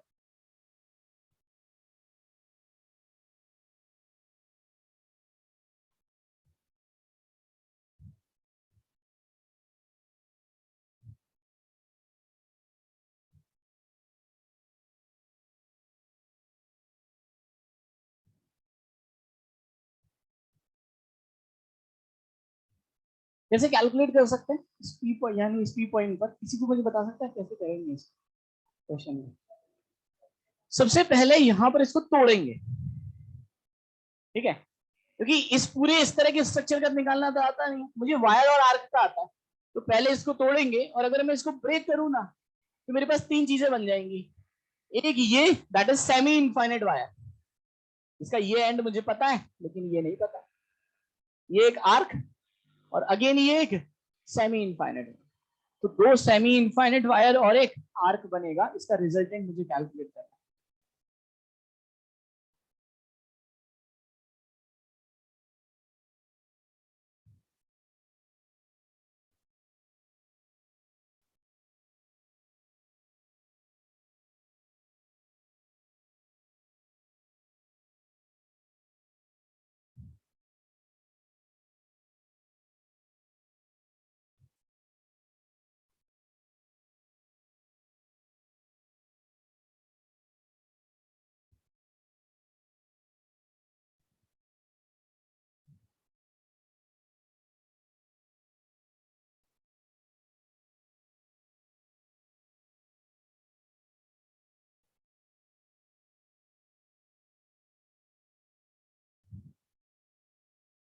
कैलकुलेट कर दिया, आ गया आंसर का। अच्छा, इस केस में जब आप कैलकुलेट करोगे ना, तो आपको पता चलेगा सेमी इनफाइनाइट वायर की वजह से कितना फील्ड आ रहा है, वो आपस में कैंसिल आउट हो रहा है। हाँ, जैसे इधर देखो सब लोग, सब लोग इधर देखो ना, छुपाई रुक दो, एक स्टैच्यू हो गया है ना। इधर देखो, यहाँ पर अगर हम कैलकुलेट करें तो मैंने तीन हिस्सों में तोड़ दिया। एक तो ये वाला वायर बन गया यहाँ से यहाँ तक, ये एक आर्क हो गई, और ये एक वायर हो, ये एक सेमी इनफाइनाइट वायर है। क्लियर हो रही है बात, है ना? अगर मैं इसकी बात करूं तो इसके लिए थीटा 190, इतने से हिस्से को देखो बस, ये परपेंडिकुलर लेंथ है, तो थीटा 190 और थीटा 2 0। इसके नीचे तो ये वायर है ही नहीं। तो अगर मैं सेमी इनफाइनाइट वायर की बात करूं तो मेरे पास ये पॉजिटिव है, तो फील्ड के दो कंपोनेंट आएंगे, एक तो ई एक्स आएगा और एक ई वाई आएगा। ई वाई कहाँ आएगा? नीचे। ये सब कुछ समझ में आया होगा। ई एक्स कितना आएगा अगर मैं इसकी वजह से लिखूंगा? That is K lambda by R sine 90 plus sine 0। Sine 0 is 0, sine 90 is 1, तो के लैम्डा बाय आर। क्लियर है? पक्का? तो इसकी वजह से यहाँ पे जो आएगा E X, that is K lambda by R. और ई वाई भी कितना आएगा? K lambda by R. K lambda by R cos 90, that is 0। Cos 0 is -1, minus का कोई मतलब नहीं है, हमने तो क्या कर दिया, मॉड लगा, that is K lambda by R. अब इसकी वजह से बात करते हैं, कैसा चार्ज है? तो इसकी वजह से एक तो फील्ड ऊपर आएगा, एक तो ऊपर आएगा, एक तो परपेंडिकुलर और एक अलोंग। अलोंग कहाँ आएगा? ये वाला एंगल ज्यादा है, समझ में आया सबको?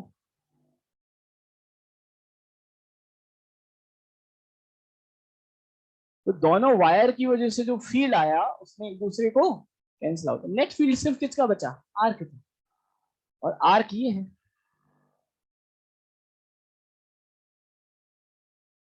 तो आर्क का नेट फील्ड कैसे आएगा, ये कैसा है, इस पे चार्ज पॉजिटिव, इसके बाइसेक्टर पर आएगा और इस डायरेक्शन में, ये हो गया ई नेट। कितना बनेगा बोलो? बिल्कुल, that is √2 k lambda by, ये साइन सब वैल्यू आ गई, that is 2 k lambda by r sine of 90/2, पूरा लिख देता हूँ, that is 2 k lambda by r sine of θ/2, that is √2 k lambda by. सबको क्लियर है बढ़िया से? तो यहां तक हमने बात की आर्क की और वायर की। ये तो वो ऑब्जेक्ट हुए जहां पर जिसकी लेंथ पर हम फील्ड को डिफाइन करते हैं। अब ऐसे ऑब्जेक्ट की बात करेंगे जिनके एरिया पर हम डिफाइन करेंगे, यानी हम लैम्डा की बात नहीं करेंगे। अब हम किसकी बात करेंगे, सिग्मा की। तो नेक्स्ट आता है electric field due to non conducting disc of radius R. अच्छा, एक आर्क का भी आता है, वो डिस्क रिंग का भी आता है, उसकी एक्सिस, वो भी देखते हैं। पहले डिस्क का देखते हैं।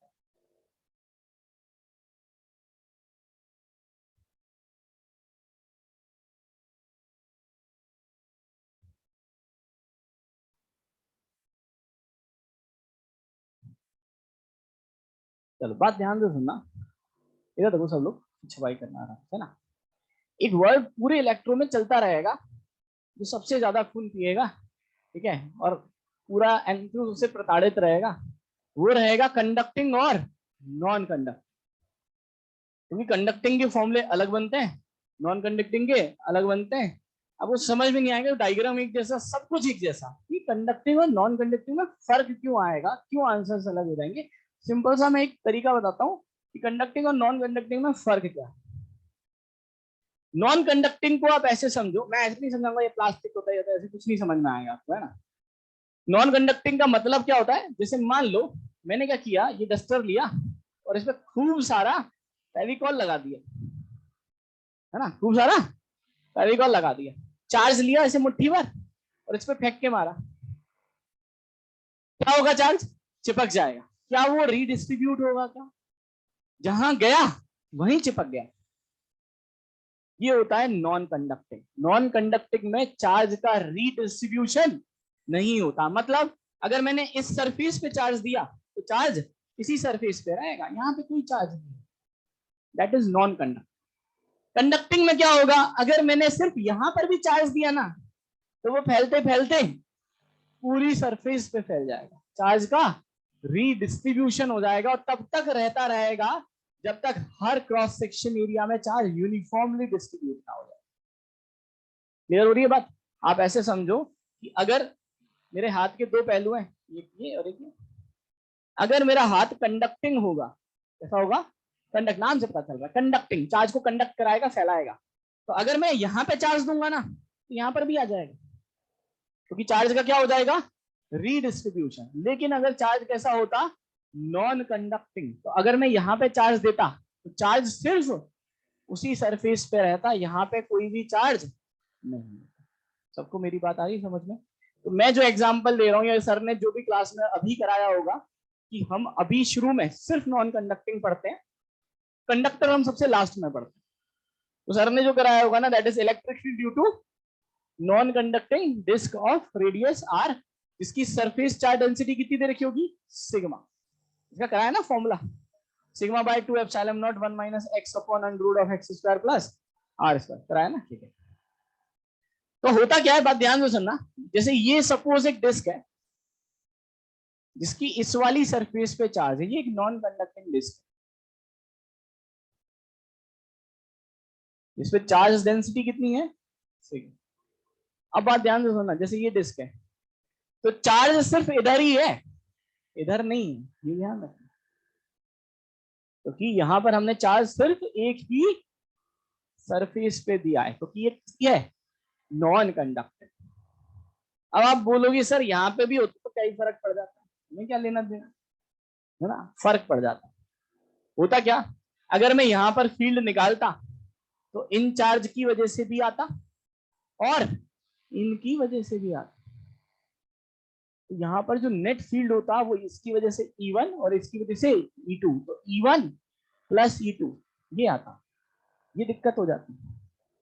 लेकिन अगर ये नॉन कंडक्टिंग है तो इसी सरफेस पे चार्ज है, यहाँ पे तो चार्ज है ही नहीं, तो यहाँ पे जो फील्ड आएगा वो सिर्फ कितना आएगा, E1, एक ही सरफेस की वजह से निकालना पड़ेगा। तो अगर इस सरफेस पे चार्ज है जिसकी सरफेस चार्ज डेंसिटी सिग्मा है और इसकी रेडियस r है, तो यहां से इस डिस्क के परपेंडिकुलर लाइन जो इसके सेंटर से पास होती है उसको बोलते हैं एक्सिस।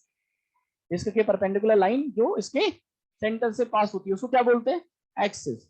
मैं ऐसे नहीं बोल रहा हूँ एक्स डायरेक्शन वाली एक्सिस ना, ऐसे भी तो हो सकती थी डिस्क, तो ये एक्सिस हो जाती है।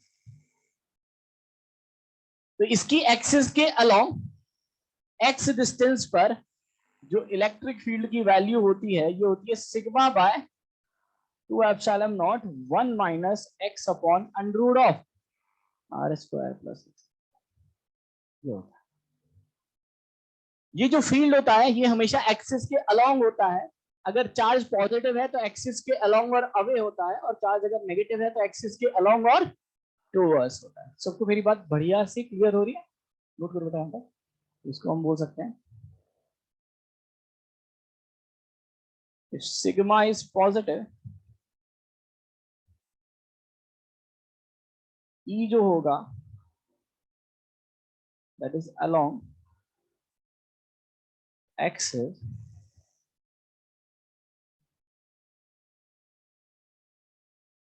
And away from the disc होगा।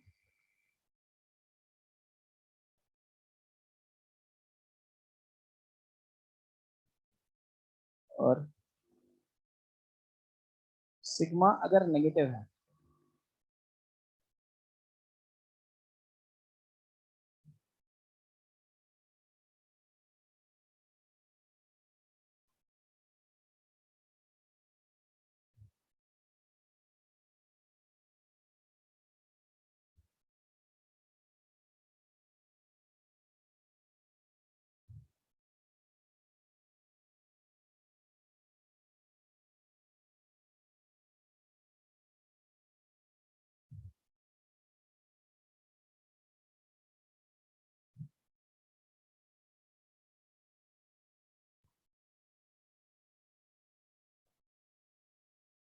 सबको मीनिंग एकदम क्लियर है बेटा। Sigma is surface charge density, x हो गया that is perpendicular distance of that point on the axis from the disc, है ना, ये डिस्क के सेंटर से एक्सिस के अलोंग एक्स डिस्टेंस में, तो इस पॉइंट पर फील्ड कैलकुलेट करना है। और r हो गया इस डिस्क की रेडियस। जैसे ये हटा दो, ये लिख लिया बेटा।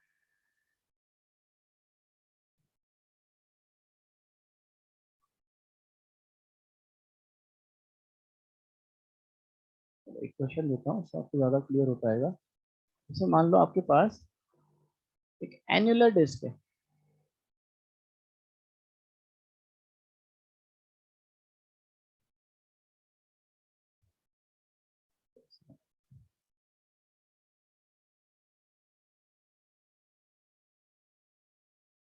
इस तरह की डिस्क है, इस पे यहाँ पर चार्ज है sir,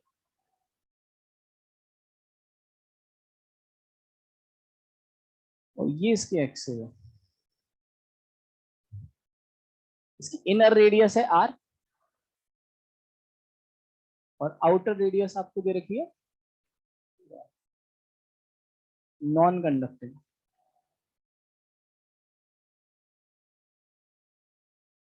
surface charge density sigma, यहां से √3r डिस्टेंस पर ये पॉइंट है P। आपको इलेक्ट्रिक फील्ड कैलकुलेट करना है। कैसे कैलकुलेट करेंगे, हिंट लगा, आइडिया लगा? यार हमने तो अंदर से खाली कर दिया, तो क्या करते हैं उसको भर दें। अगर यहाँ पर भी मटेरियल होता तो कोई समस्या ही नहीं थी। तो एक काम करें, यहाँ पर पॉजिटिव चार्ज को अज्यूम कर लेते हैं, तो ये कंप्लीट डिस्क बन जाएगी, उसकी वजह से यहाँ पर फील्ड निकाल देंगे। फिर जितना हमने अज्यूम किया उसकी वजह से माइनस कर, बस इतना सा काम।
अगर मैं इसको कंप्लीट डिस्क मानता तो उसकी वजह से कितना आता, ये डायरेक्टली लिखने की कोशिश करते हैं। ई नेट, अगर इसको मैं कंप्लीट डिस्क मानता तो कितना आता आपके पास, इसको पूरा फिल कर दे तो मैं लिखता sigma by 2 epsilon not 1 minus X, X कितना आ गया √3r अपॉन अंडर ऑफ, है ना, X square plus R square का रूट, एक्स स्क्वायर होता 3r स्क्वायर, आर स्क्वायर मिला के कितना हुआ 4r स्क्वायर, उसका रूट लोगे तो 2r।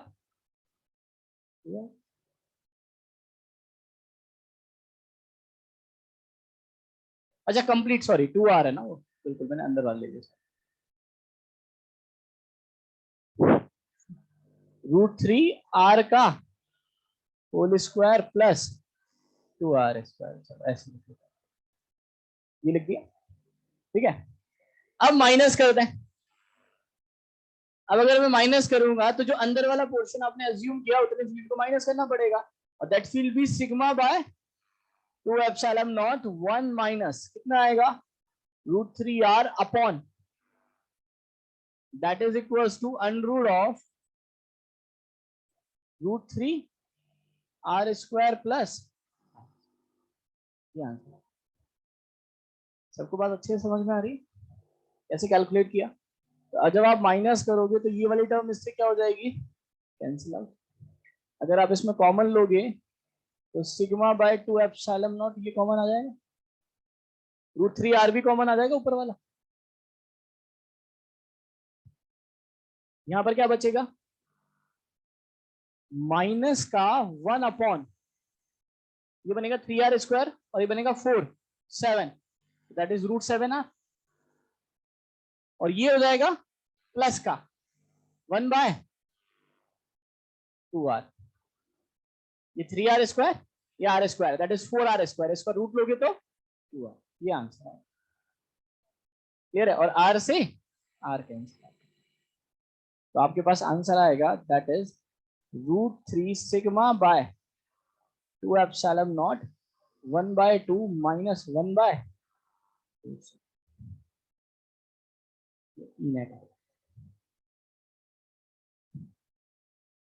सबको क्लियर हो रहा है बेटा कैसे कैलकुलेट कर रहे हैं, है ना। तो इस तरह से हम डिस्क के केस में कर सकते हैं, ठीक है। यहाँ सबको क्लियर है। अच्छा अगर मैं बोलता इनफाइनाइट डिस्क है तो ये कभी पॉसिबल है क्या, तो इनफाइनाइट, जैसे मैंने बोला इनफाइनाइट वायर, तो इनफाइनाइट वायर का मतलब क्या है, तो इनफाइनाइट इतना बड़ा, तो क्या फायदा उसका, मैं समझाता हूँ। आप ऐसे समझो मैं एक चींटी हूं, इधर तो देखो सही, अरे देखता जा मैं एक छोटी सी चींटी हूँ, ठीक है, एज्यूम कर लो, ठीक है, और ये एक दीवार है, ठीक है, ये दीवार, ये सच में दीवार है भाई, है ना, और मैं छोटी सी चींटी हूँ। जब मैं इस दीवार के पास धीरे धीरे जाऊंगी, चीटियां जाएगी। तो जैसे जैसे मैं इस दीवार के पास जाऊंगी ये दीवार मुझे बड़ी दिखने लगेगी। क्लियर है? जैसे जैसे हम किसी ऑब्जेक्ट से दूर जाते जाते हैं ना वो छोटा दिखने लग जाता है। हम चंदा मामा को देखते हैं इतने से दिखते हैं, ऐसा जेब में रख लेंगे, लेकिन ऐसा पॉसिबल नहीं है क्योंकि हम बहुत दूर हैं। तो हम किसी ऑब्जेक्ट से जब बहुत दूर जाते हैं तो वो हमें छोटा दिखने लग जाता है, लेकिन जैसे जैसे हम उसके पास जाते हैं उसका साइज बढ़ने लग जाता है। तो अगर मान लो मैं छोटी सी चींटी हूं और मैं बहुत पास चलते चलते चलते दीवार के बिल्कुल पास आ गया, यहां पर आ गया, अब मैं ऐसे देखूंगा, है ना, आ गई सॉरी जब मैं यहां पर आ जाऊंगा तो सॉरी आ जाऊंगी, है ना, तो मुझे ये दीवार कितनी बड़ी लगेगी? Infinite long. तो इनफाइनाइट लॉन्ग का मतलब ये नहीं है कि हम एक इनफाइनाइट लॉन्ग वायर लाए। इसका मतलब है जिस पॉइंट पर आप फील्ड कैलकुलेट करते हो वो वायर के बहुत पास है। जैसे मैं बोल रहा हूं कि यार ये जो डिस्क है वो इनफाइनाइट लॉन्ग डिस्क है। तो इनफाइनाइट लॉन्ग डिस्क का मतलब क्या है? ये जो पॉइंट है ये वायर के बहुत सॉरी ये डिस्क के बहुत पास है। क्लियर होगी बात? और अगर डिस्क के बहुत पास है तो क्या मैं ऐसे बोल सकता हूं क्या कि x is very very less then r? x बहुत छोटा है r के कंपैरिजन। समझ रही है बात? पक्का? तो अगर मैं बोल रहा हूं कि इन केस ऑफ, ये तो छपाई करी ली होगी, है ना, तो मैं ऐसे बोल सकता हूं इन केस ऑफ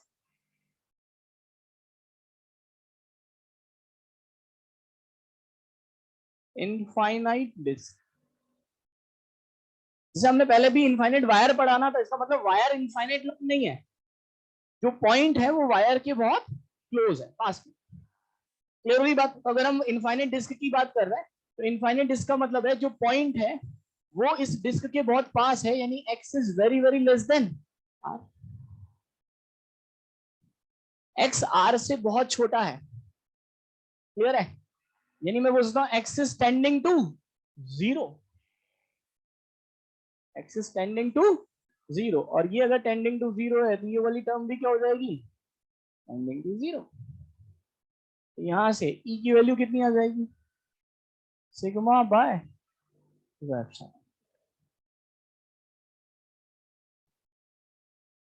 क्लियर हो रही बात? अब बात ध्यान से सुनना, अब और समझो।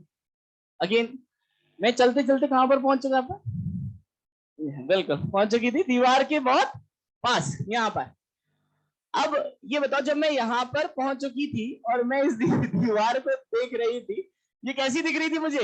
Infinite long. इनफाइनाइट लॉन्ग दिखाई रही थी ना? तो भाई साहब जब ये इनफाइनाइट लॉन्ग दिख रही है तो इनफाइनाइट का मतलब मैं इसके एंड देख पा रहा हूँ क्या? तो ये गोल है, चौकोर है, कुछ भी है, वो हमें पता है क्या? नहीं। तो मैं ऐसे बोल सकता हूं क्या, इनफाइनाइट डिस्क हो चाहे इनफाइनाइट लार्ज शीट हो, दोनों का फॉर्मूला सेम आए। सबको बात अच्छे से समझ में आ रही है? जब चीज इनफाइनाइट लॉन्ग हो गई तो आप उसके एंड को अप्रोच ही नहीं कर पा रहे, तो आपको थोड़ी ना पता है कि वो राउंड शेप की है या वो चौकोर है, क्या है। तो जितना इनफाइनाइट डिस्क का फॉर्मूला आता है that is same formula applicable होगा किसके लिए? इनफाइनाइट शीट के लिए। तो हमारे पास इनफाइनाइट शीट का फॉर्मूला आ गया कि अगर मेरे पास एक नॉन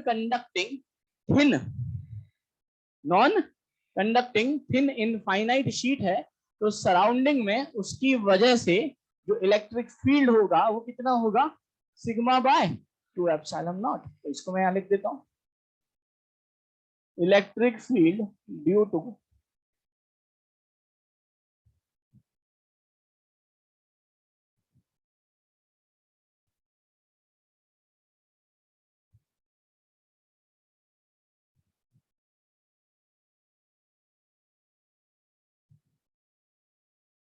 तो दिमाग में ना एक और चीज है ना जनरेट हो गई, सर ये थिन से क्या फर्क पड़ेगा, मोटी होती तो क्या फर्क पड़ जाता है ना, थिन से क्या लेना देना? अरे भाई अगर थिन होगी तभी चार्ज कहां पर आएगा? एरिया।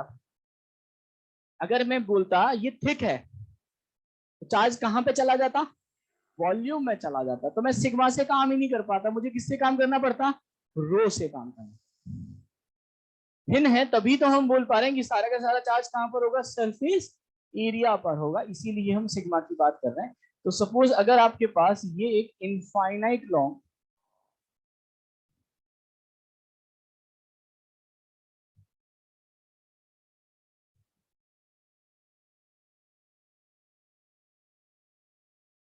नॉन कंडक्टिंग शीट है, तो इससे डिस्टेंस पर, मान लो किसी भी इससे परपेंडिकुलर किसी भी डिस्टेंस पर, यानी या फिर ऐसा समझो, इधर देखो सब लोग, अगर मैं इनफाइनाइट शीट की वजह से किसी भी पॉइंट पर, सपोज आप बोलो यहाँ पर, यहाँ पर, यहाँ पर, किसी भी पॉइंट पर फील्ड कैलकुलेट करूं, तो क्या वो आर पे डिपेंड कर रहा है? क्या नहीं कर रहा।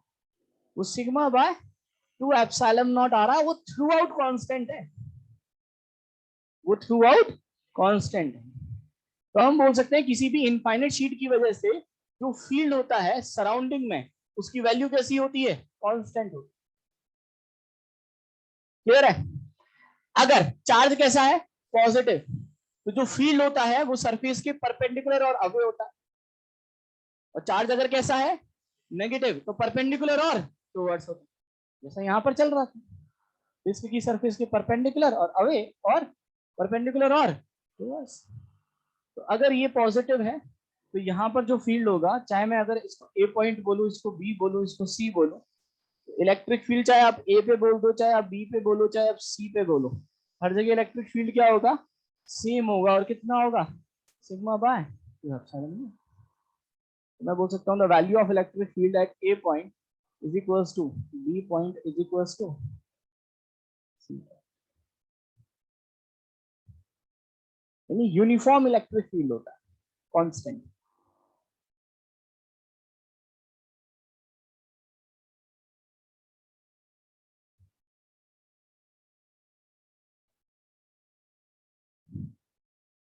सबको बढ़िया से यहाँ तक बात समझ में आ रही है?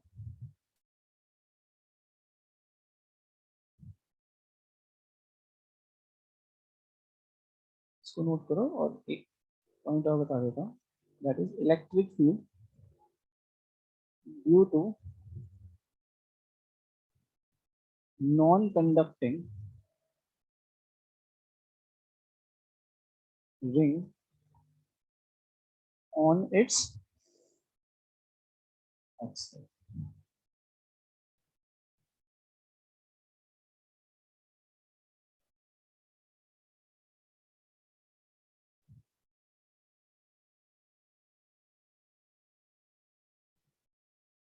ये इसकी एक्सिस है।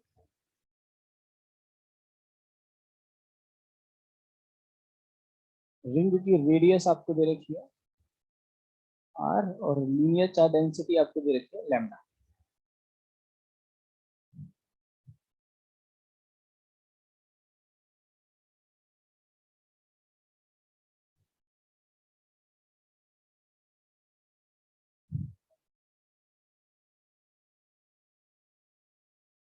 क्लियर हो रही बात बेटा सबको यहाँ पर, है ना? तो एक एक पॉइंट जो हमने अभी तक पढ़ा, तो लगभग हाँ यहाँ तक पढ़ा तो सबको क्लियर होगा, है ना? किसी को कोई डाउट है अब तक पॉइंट में, है ना? तो सर ने ये सारे पॉइंट्स पढ़ाए होंगे और उसके बाद ऊपर से ग्राफ बताया होगा, बस उसके बाद हमें कंटिन्यू करना है। तो एक तरह से अपनी पूरी चीजें रिवाइज हो गई और फिर अपन गॉस लॉ से स्टार्ट कर देंगे नेक्स्ट क्लास से। पहले अब इस पॉइंट को समझ सकते हैं, बात ध्यान से सुनना। अच्छा, एक रिंग की वजह से सेंटर पे कितना फील्ड होता है? 0। कैसे? फॉर्मूले से भी देख सकते हो। फॉर्मूला कितना था? 2 K lambda by R sine of theta by R की वजह से था ना। अगर मुझे रिंग बनानी है तो एंगल थीटा कितना हो जाएगा? 360। तो 360 बाय 2 कितना हुआ? 180। और साइन ऑफ 180 0। ऐसे देख सकते हो। और ऐसे भी देख सकते हो कि साहब अगर एक रिंग है, इसको मैं 2 पार्ट में तोड़ू, यहाँ पे सपोज ये भी पॉजिटिव और ये भी, जितना फील्ड इसकी वजह से सेंटर पे नीचे होगा उतना ही फील्ड इसकी वजह से ऊपर होगा। नेट फील्ड कितना हो जाएगा? 0। तो एक रिंग की वजह से सेंटर पे फील्ड 0 होता है, लेकिन एक रिंग की वजह से उसकी एक्सिस पे फील्ड 0 नहीं होता। किसी भी रिंग की वजह से उसकी एक्सिस पर जो फील्ड होता है वो हमेशा एक्सिस के अलोंग होता है, और अगर पॉजिटिव है तो अलोंग और परपेंडिकुलर अवे, और नेगेटिव है तो अलोंग और परपेंडिकुलर टुवर्ड्स होता है। अब एक्सिस कैसे डिफाइन करते हो? एक्सिस जो होता है वो रिंग के प्लेन के परपेंडिकुलर लाइन को हम एक्सिस बोल देते हैं। है ना। एक्सिस का मतलब ऐसा नहीं है कि हमेशा एक्स एक्सिस ही होगा या हमेशा वाई ही होगा। अगर मान लो रिंग ऐसे है, ये एक्सिस होगा, है ना, वो एक्स वाई प्लेन में बीच में भी हो सकती है। तो यहाँ से अगर एक्स डिस्टेंस पर मुझे फील्ड निकालना है, क्योंकि ये पॉजिटिव है, तो जो फील्ड होगा वो एक्सिस के अलोंग, और क्योंकि कैसा है, पॉजिटिव, तो कैसा होगा, अवे, ये डायरेक्शन। क्लियर है। और एक काम करते हैं, इस पे लैम्डा ना लिखे, टोटल चार्ज ले लेता हूँ मैं क्यू, दोनों फॉर्म में बता देता हूँ। मान लो टोटल चार्ज है रिंग पे क्यू, तो यहाँ पे जो फील्ड का फॉर्मूला आता है वो आता है कि Q X upon R square plus X square की पावर 3 ये आता है। क्लियर हो रही बात है यहाँ पे। अगर मैं लैम्डा की फॉर्म में करना चाहता तो बहुत आसानी से कर सकता हूँ, लैम्डा को लेंथ से मल्टीप्लाई कर दो तो चार्ज आ जाता है। तो चार्ज को मैं ऐसे लिख सकता हूँ क्या, कि चार्ज को लिख सकता हूँ लैम्डा इंटू लेंथ, लेंथ कितनी है 2 पाई आर, चार्ज इसकी पूरी सरकमफेरेंस पे डिस्ट्रीब्यूटेड, तो चार्ज हो गया lambda into length into X upon R square plus X square की पावर। ये सबको क्लियर है यहाँ का, ठीक है। इसको नोट करो, बस एक इसमें ग्राफ है, ग्राफ बनवाया था क्या सर ने,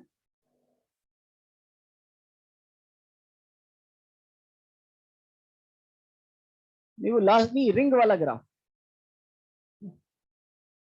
हाँ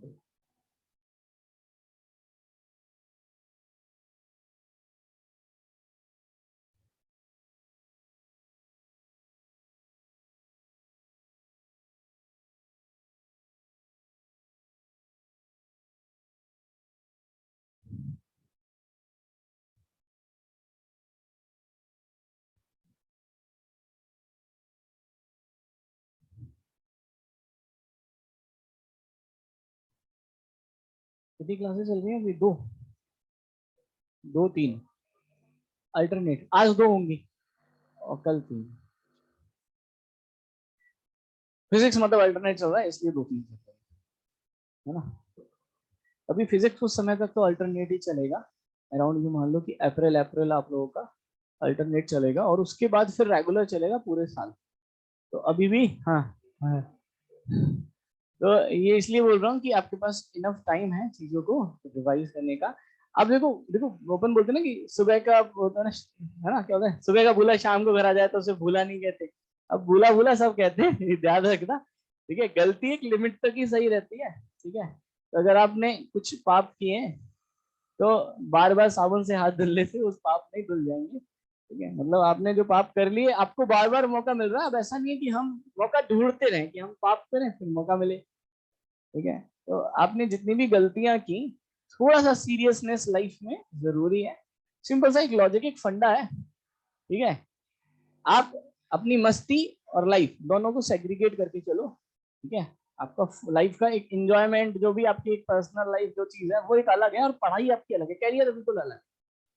दोनों को मिक्स नहीं करना है। अगर आप इसको सेग्रीगेट, जिसने इस पर महारत हासिल करनी है ना, ठीक है, वो पूरी जिंदगी सुखी रहता है, तो स्ट्रेस नहीं होती, वो परेशान नहीं रहता।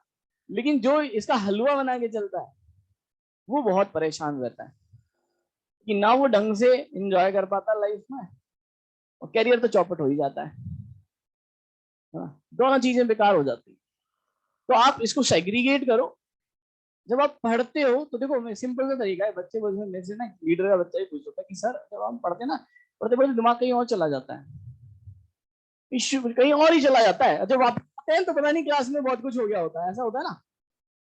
ये फिर पढ़ते हैं तो कुछ पता नहीं चलता। ठीक है, मतलब कभी मन नहीं करता।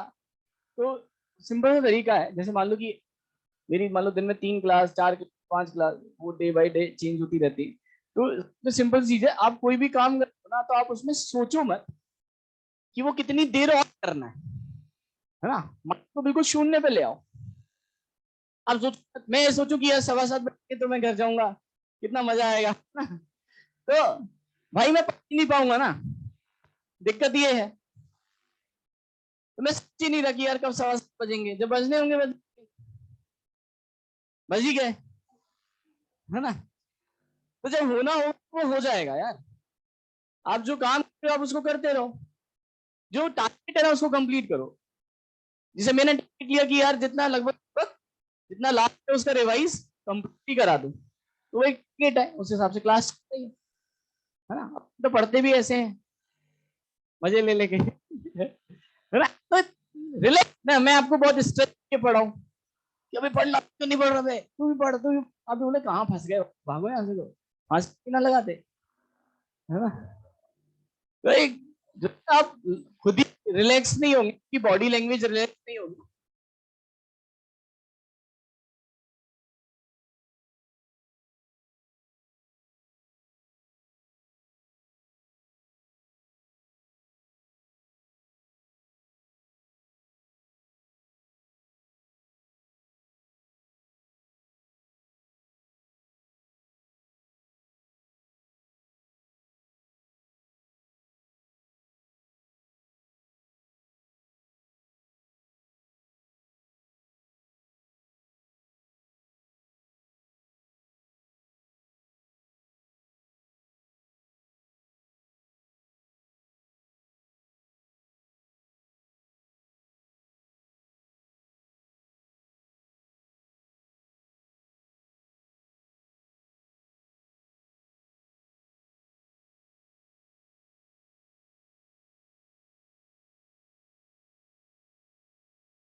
चलो ये तो वैसे भी क्या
बाइक करके पता नहीं था कौन चला रहा है। कोई आइडिया नहीं था कहाँ जा रही है, बस जा रही थी ना। चलो अब इस पॉइंट को कंप्लीट करते हैं सीरियसली। इधर देखो, लास्ट पॉइंट बचता है कि अगर मुझे इलेक्ट्रिक फील्ड किसी भी कंडक्टिंग रिंग की वजह से, है ना, सॉरी नॉन कंडक्टिंग रिंग की वजह से उसकी एक्सिस पे निकालना है, तो सेंटर पे तो फील्ड कितना होता है, 0। अगर हम एक्सिस की बात करते हैं, अगर रिंग पे चार्ज क्यू है तो एक्सिस पे फील्ड होता है कि Q X upon R square plus X square की पावर 3/2। अब इसको थोड़ा सा मैं ब्रेक करता हूं और इसको ग्राफ बनाने का आपको एक सिंपल सा मेथड बताता हूं कि इसमें 2-3 चीजें जो आपको ध्यान रखनी है। कभी भी मैं इलेक्ट्रिक फील्ड वर्सेस आर यानी पोजीशन यानी एक्स में अगर कर्व बनाऊंगा तो इलेक्ट्रिक फील्ड को हम रखते हैं वाई एक्सिस पे और आर या एक्स को हम कौन सी एक्सिस पे रखते हैं, एक्स एक्सिस। हम एक साइन कन्वेंशन फॉलो करते हैं जो हमेशा सेम रहेगा, चाहे क्योंकि कई बार क्वेश्चन में मेंशन नहीं होता। वो ये है कि अगर इलेक्ट्रिक फील्ड राइट की तरफ आ गया तो that will be taken as positive. तो जो ग्राफ है इलेक्ट्रिक फील्ड का वो अपवर्ड बनेगा। और अगर इलेक्ट्रिक फील्ड लेफ्ट की तरफ आया तो हम उसको कैसा कंसीडर करेंगे, नेगेटिव। वो कहां बनेगा, नीचे बनेगा। तो हम यहाँ पे एक साइन कन्वेंशन फॉलो करेंगे कि अगर ई आया राइट की तरफ तो मैं उसको पॉजिटिव एज्यूम करूंगा, उसका ग्राफ कैसे बनेगा, अपवर्ड। और अगर ई आया लेफ्ट की तरफ तो मैं उसको नेगेटिव कंसीडर करूंगा, ग्राफ का बनेगा डाउनवर्ड्स। बस इतना सा हमें एक एजम्पशन करना है जिससे हमारे ग्राफ के क्वेश्चन थोड़े से आसान हो जाएंगे।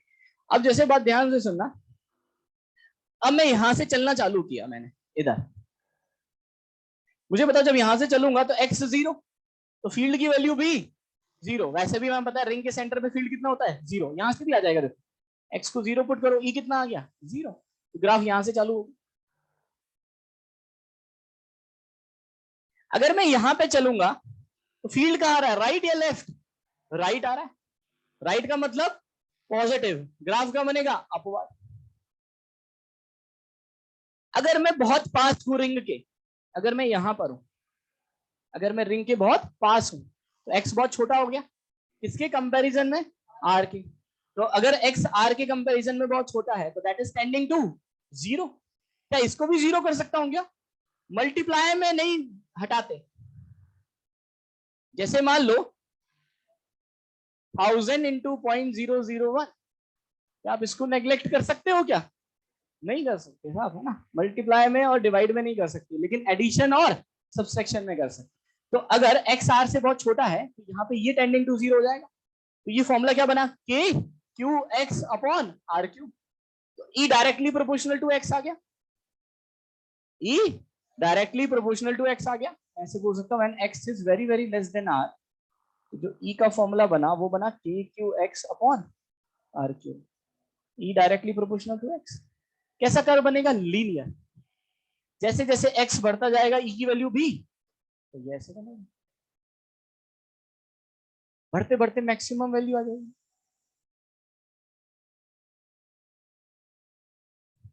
जो मैक्सिमम वैल्यू आती है वो आती है X is equal to R by √2। कैसे कैलकुलेट करें, ई दे रखा है डिफरेंशिएट करके जीरो कर दो, जब आप डिफरेंशिएट करके जीरो करोगे तो x इज equal to R by root 2 पे मैक्सिमम वैल्यू आ जाएगी। अब ये मैक्सिमम है तो अब e की वैल्यू डिक्रीज होना स्टार्ट होगी। कैसे? अब आप सोचो आप चलते चलते बहुत दूर पहुंच गए, तो मैं अगर रिंग से बहुत दूर हो गया तो x बहुत ज्यादा हो गया, रिंग से बहुत दूर हो गया ना, x बहुत ज्यादा हो गया, x is very very greater than r। तो अगर x r से बहुत ज्यादा है, e की वैल्यू क्या होगी बेटा? r को नेग्लेक्ट कर सकते हैं अब तो बनेगा k Q x upon x cube. तो कितना बना? k cube by x square. तो e inversely proportional to x square, rectangular hyperbolic type बनेगी। तो जैसे जैसे दूर जाते जाएंगे फील्ड की वैल्यू अब क्या होती जाएगी? डिक्रीज। और जब इनफाइनाइट हो जाएगा x तो e जीरो हो जाएगा। समझ में आया? अब सब लोग इधर देखो, जैसा इधर है वैसा ही इधर बनेगा, बस फर्क क्या पड़ेगा? अगर मैं इस पॉइंट की बात कर रहा हूं और ये पॉजिटिव है तो इलेक्ट्रिक फील्ड कैसा होगा? अवे। और अगर मैं इस पॉइंट पर बोलता तो भी इलेक्ट्रिक फील्ड अवे ही होता ना, क्योंकि रिंग पे चार्ज कैसा है? पॉजिटिव। लेकिन अवे का मतलब यहाँ कैसा हो जाता? Left down. अगर मैं आपसे बोलता बताओ यार यहाँ पे फील्ड कितना होगा, तो आप बोलते सर ये पॉजिटिव है, अवे होगा। अवे का मतलब लेफ्ट, लेफ्ट का मतलब डाउनवर्ड। तो जैसा यहाँ ऊपर बन रहा है वैसा यहाँ नीचे बनेगा।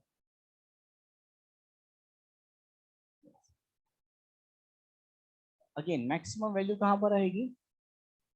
माइनस का। सबको बात बढ़िया से समझ में आ रही है? हाँ ठीक है, तो यहाँ तक एंड अप करते हैं। होमवर्क है कि जितना भी सर ने पढ़ाया है मैंने तो आपको रिवाइज करा दी है चीजें, एक बार फिर भी आपके पास जो नोट्स हैं बहुत अच्छे से दोबारा से पढ़ना है, उनको एक एक क्वेश्चन को खुद से सॉल्व करना है, जिससे हम जब नेक्स्ट क्लास में गॉस लॉ स्टार्ट करें तो हमें प्रीवियस में कोई भी प्रॉब्लम ना हो। ठीक है, चलो थैंक यू। पार्टी बेटा बिल्कुल करेंगे।